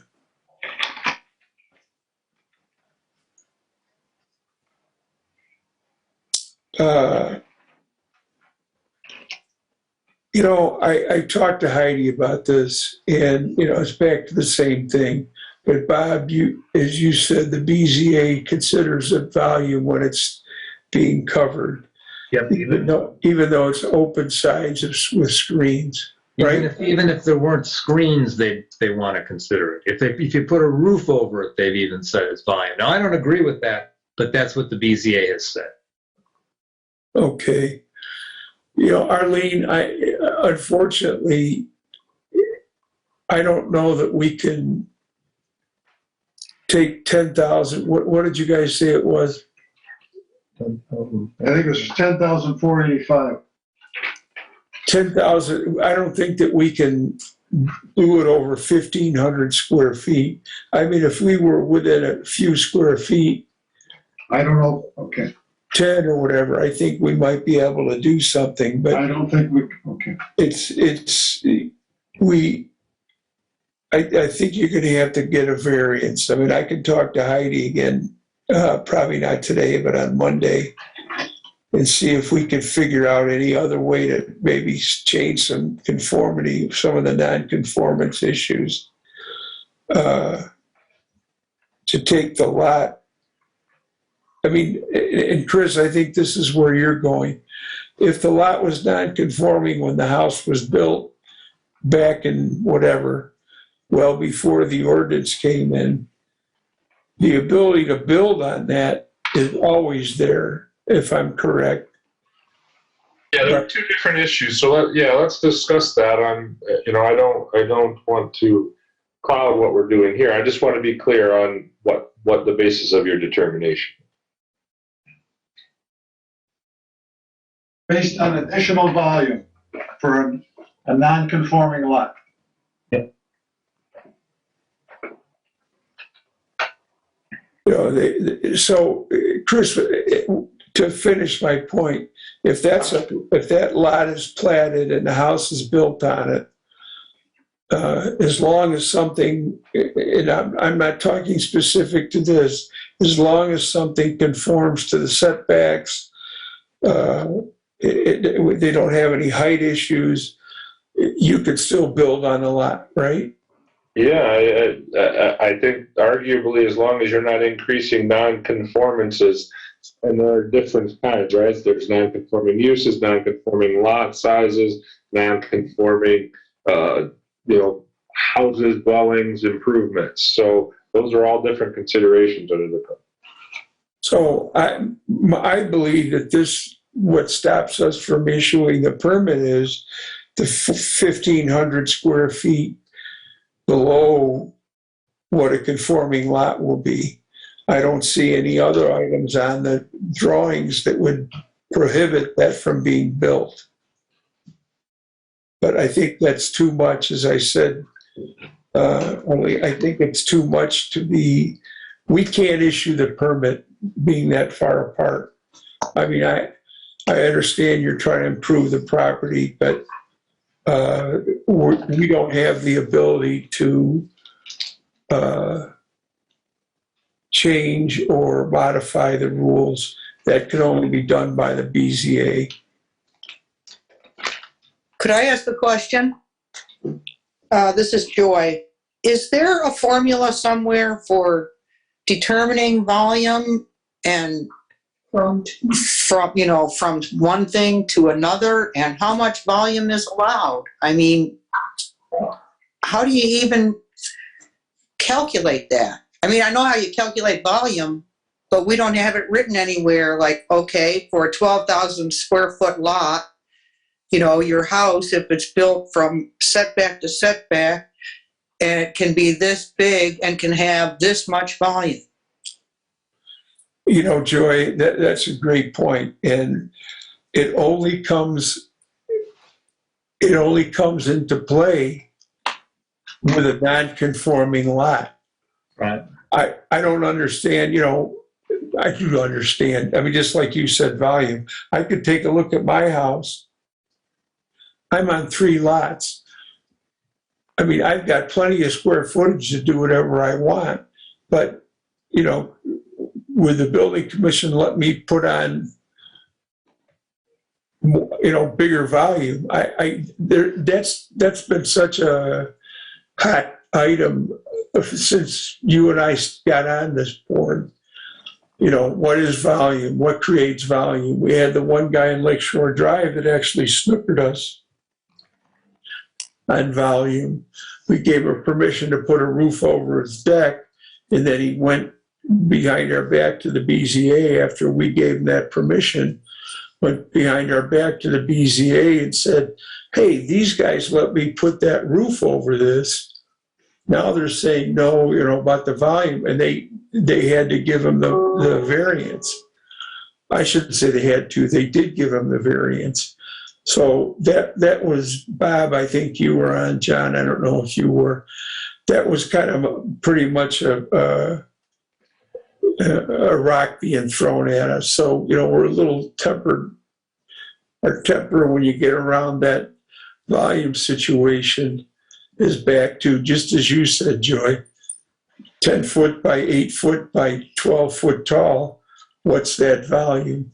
And yes, it only comes to play in non-conforming lots.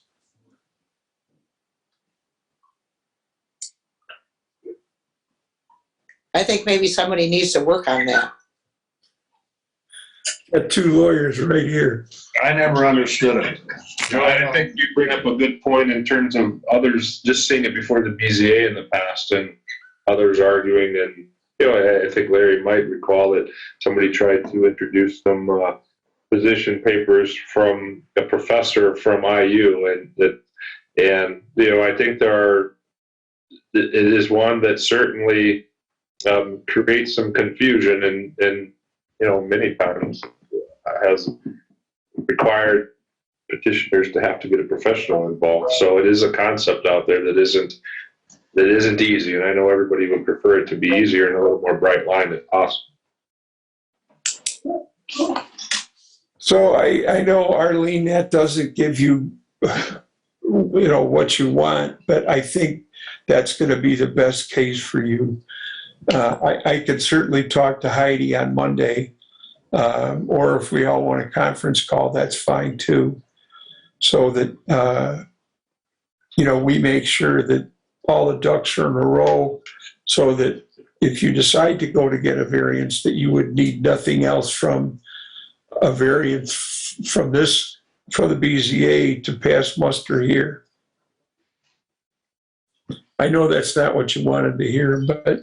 Well, no, you're right. I mean, And then Larry, if you do talk to Heidi, again, I don't have a ruler with me and I'm not measuring, but it does appear like what you compared with the 2 site plans before and after, it does appear that the new structure is a little bit larger than the old deck. I don't think that matters much, but I just wanted to make sure that's the way it looks, Larry. I can go over that with Heidi and Arlene if you guys want to get on the horn with us on Monday. maybe we could talk about that and figure out a way to make this process smooth for you. Okay, thank you. I'd appreciate that. All right. Then the next one, Larry, we said that he would have to go to the DNR. And I've talked to Sean and explained to him why, I mean, it seems kind of counterintuitive. We're trying to save sand, but, we can't let a guy dump sand on his beach. So, yeah, he's aware of it, and Okay. I've Okay. talked to him about it. And then the next one, Lou, you're still with us. You talked to Mr. Keenan, and you're waiting for more documentation from him.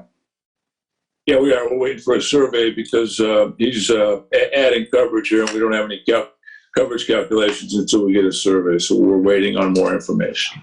Okay. And then just to move it along then, Larry, this is the one that he wants to do a 4-season room over a deck. And I think he's got a lot size problem, doesn't he, Lou? No, actually, the architectural prints show that he's over 12,000, and then Beacon also shows he's over 12,000. Okay, now what the problem is, you're using two resources that are not acceptable. Number one, you're using a surveyor location report, which clearly says not to be used for construction, and you're using Beacon, which clearly says not to be used for any definite numbers. Right. That's certainly true, but if the house location has the same dimensions on it as the See, Larry, the only problem with this, I'm going south here. the only problem with this one, Larry, to try to use the surveyor location report, you got to do a little jiggering because it's not a pure rectangle. It's a rectangle and it has 3 sides to it, but one side goes on an angle. So you'd have to calculate it to find it, because what Beacon did is just took some kind of an average, 70 times one, whatever the number was, 70 times 170, I think, or something. Is that this one, Lou? Yeah, that's right. Yeah. Yeah. And, it'd be better if we got some exact numbers, because I think it probably is close to 12, if not over 12. But I would just like to see something where they show us what the numbers really are. Well, we have architectural prints that are stamped that say it's over 12. Where's that at, Lou? I never saw those. The big full-size prints. I'll see if I can bring up just. Are we talking about 2214 Oriole Trail, Lou? Yeah, right.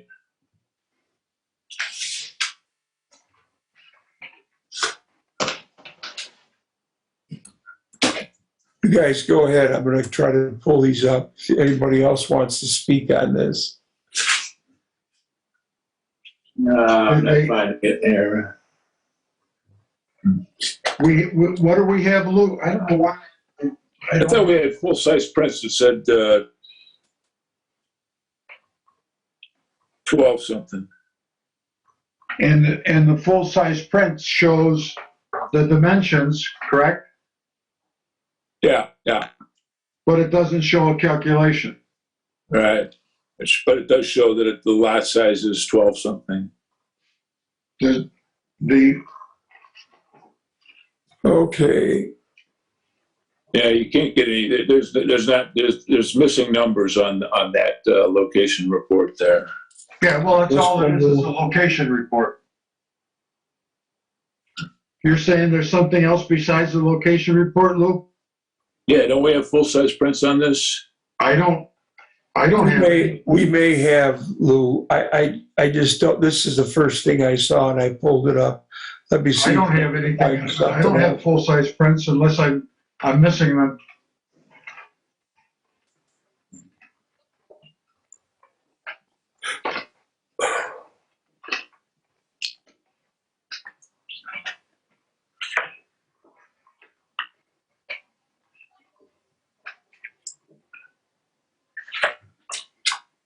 So we're gonna hold this up. Well, I'm just, the question I'm just asking, Lou, and I'm leaping through everything, is I don't see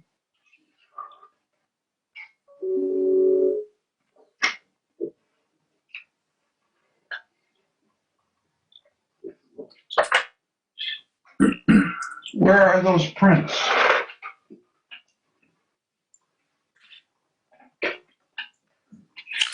Yeah, the problem is this site survey here that we have doesn't have all the measurements on it.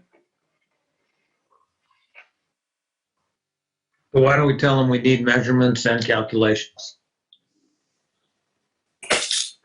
All right. Yeah, I would suggest that we tell them to get us, I don't know who did this. I'm not going to go back because it's too, well, here. All right. Steve Fake did the location report. I would suggest to them that they call Steve and at a minimum, just ask him to set the corners of the lot. And then if they would show us their calculation for the square footage. All right. Right. Next up is Charles Goodall. This is they were going to do this job a couple of years ago, but I don't remember what the issue was. I think it was a problem with their contractor at the time. I'll pull the drawings up. This is a job where what they want to do is they want to build a garage on a slab that was, I think it was partially there, and then connect it with a breezeway to the house.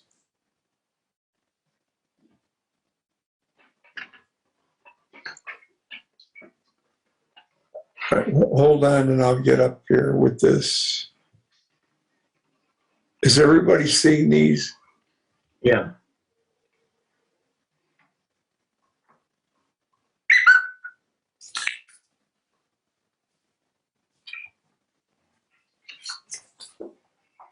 What the heck's the address? 2021 Silvertip.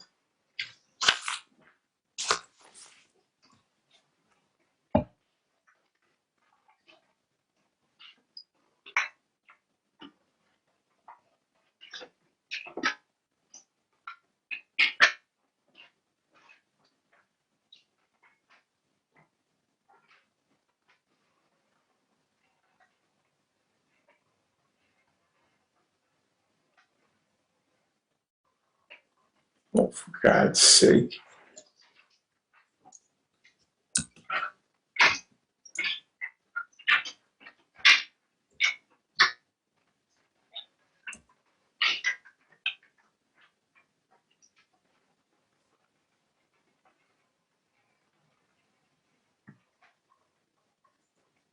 My copy says the lot's just 11,000 square feet.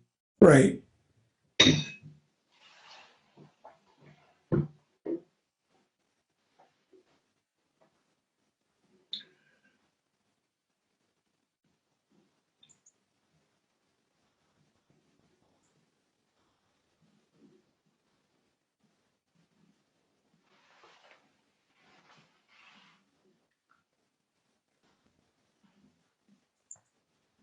If you look at the coverage calculations on this, they're reducing more coverage than they're adding.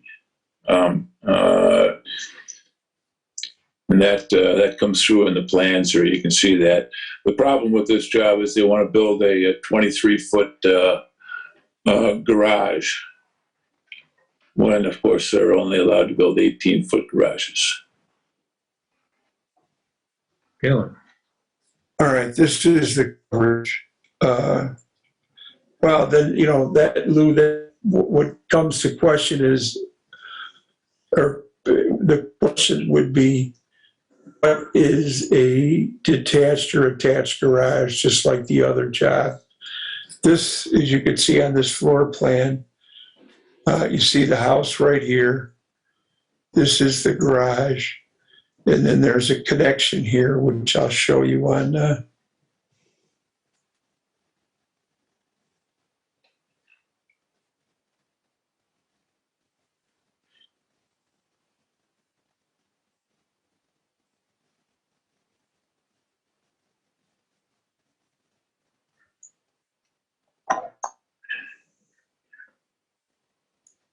So this house is existing. This garage is not here. So the garage is to be built, and then a breezeway between the garage and the existing home. The 11,000 square feet, again, I don't think that we can I don't think that we could go over our rules and approve it.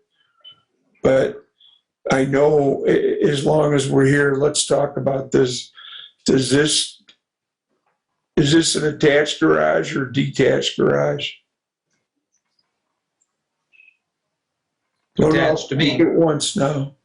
Looks attached to me. Looks attached to me. Okay. So there's two issues there. Increasing the volume on a non-conforming lot, and the garage they're proposing is too tall, correct? Well, if it's attached, no. If it's what? If it's attached, it is not too tall. Well, that attachment contained, that area that you walk from the garage to the house, there's an existing garage already, right? No. There was There's years not. ago underneath the house. Oh, okay, so there's not an existing garage. Right. Okay, so the issue is just that the garage is too tall. Well, the issue is the non-conformity of the property. Yeah. And then then it becomes, is this an attached or a detached garage?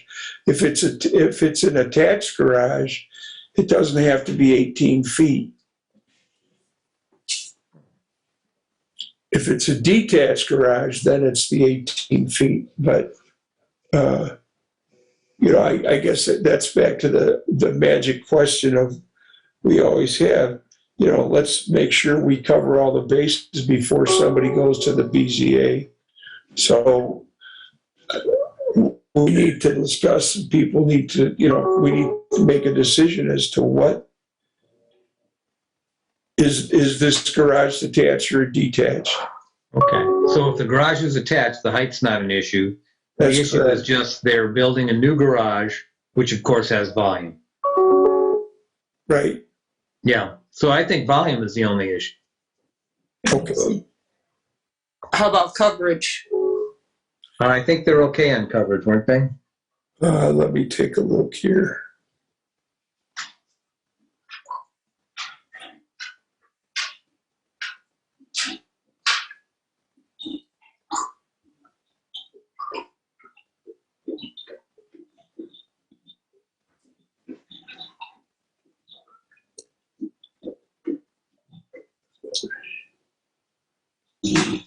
$32.4. Yeah.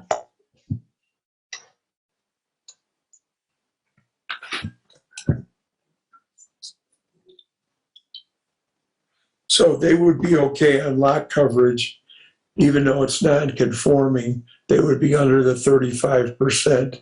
So there's back, like I say, two questions. Are you, is the garage connected or an attached garage then we wouldn't have a height issue, but they would have a nonconformity in the lot. Unless, Lou, did you say they're reducing the square footage? They're actually reducing, they're eliminating more coverage than they're adding. Yeah, but they still have the volume problem. Lou, And, what you know, I think coverage- excuse me, Lou, what coverage are they eliminating? Basically, a patio area and a bunch of walkway. Right here, this section where it says removed from site. Yeah. So I think the only issue is volume. And frankly, I think up on Silvertip in the wintertime, the BZA is going to be very sympathetic to somebody who wants an attached garage. I have a tendency to agree with you. All right, well, I'll have to write a denial then. And I did talk to Heidi about this job last week as well. And, you know, I told her, you know, you get 11,000 square feet. I don't think we can go down that far. But, you know, certainly I'll write the information to the BZA so that they can get moving on that. All right. Hopefully we're almost done. My voice is about gone. We already talked about the next one. 2616 Lakeshore Drive. Hey, Larry, just for my clarity, have we on 1900, because that's why I wrote down repair roof. Have we approved that, or is that stop work order applied to the repair roof also? No, we told them they could continue with the repairing the roof. Okay, fine. So that's not on the stop. Okay, good. Right. Thank you. The 2616 Lakeshore Drive, we gave them a permit based on the last set of drawings that they came up with, which was, I think it was a pool. They're going to demo that house and put a garage in where the house was. Larry, Yeah, I felt what we did approve was because of the BZA, we approved that they could do the garage for the height. right. But I believe I've never seen the complete plans of the total project after she did the garage. I think we got some prints, but we never got the total picture. And my opinion was we never approved the total. We have approved the garage. The first step she needs right now is a demo permit to demo the house. And then she could build the garage. I think that's clear in my mind. I don't know about yours, but we still don't have a total picture of everything that they're going to do now that we're doing the garage and everything else. And I thought at the last meeting that we had, which was quite a while ago, that Heidi said she would supply us with drawings that show everything now with the garage and everything. Okay, I'll ask Heidi to email drawings. But we did issue the permit for the garage. And there was a retaining wall that's failing along Lakeshore Drive. And that was outside of the setback. And we told them they could repair that as well. I don't remember that, but that's. So, But what we need though, Larry, if you agree, is we need before she can do anything with the garage, we need a demo permit to demo the house. right, that would be totaled with the permit that the guy's going to build the garage with. But I'll ask her to send us some prints. Yeah, I've already asked her about that. Okay, and then we would need, anyway, okay. all right. The last one we talked about already. Right. Anybody else have anything to add? I see John Coker with his hand up. No, I have nothing to add. I'll make a motion to adjourn. I'm heading for the door. Hold on, public comment. Oh, We lasted so long, except for Anita, everybody's left us. yeah, we lost them all. Yeah. Motion to adjourn. Okay, Bob, Okay. Levesque, second by Joy.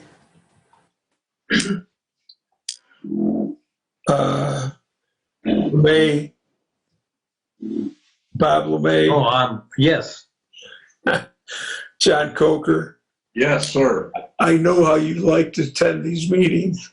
Yeah. Well, especially these of short duration or Joy, Yeah, who am I missing?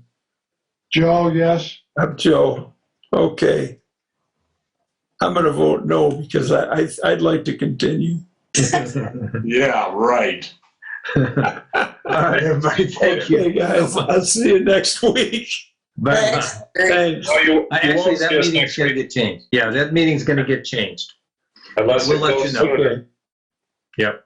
All All right, right. take care. See you. Bye, everybody. Bye.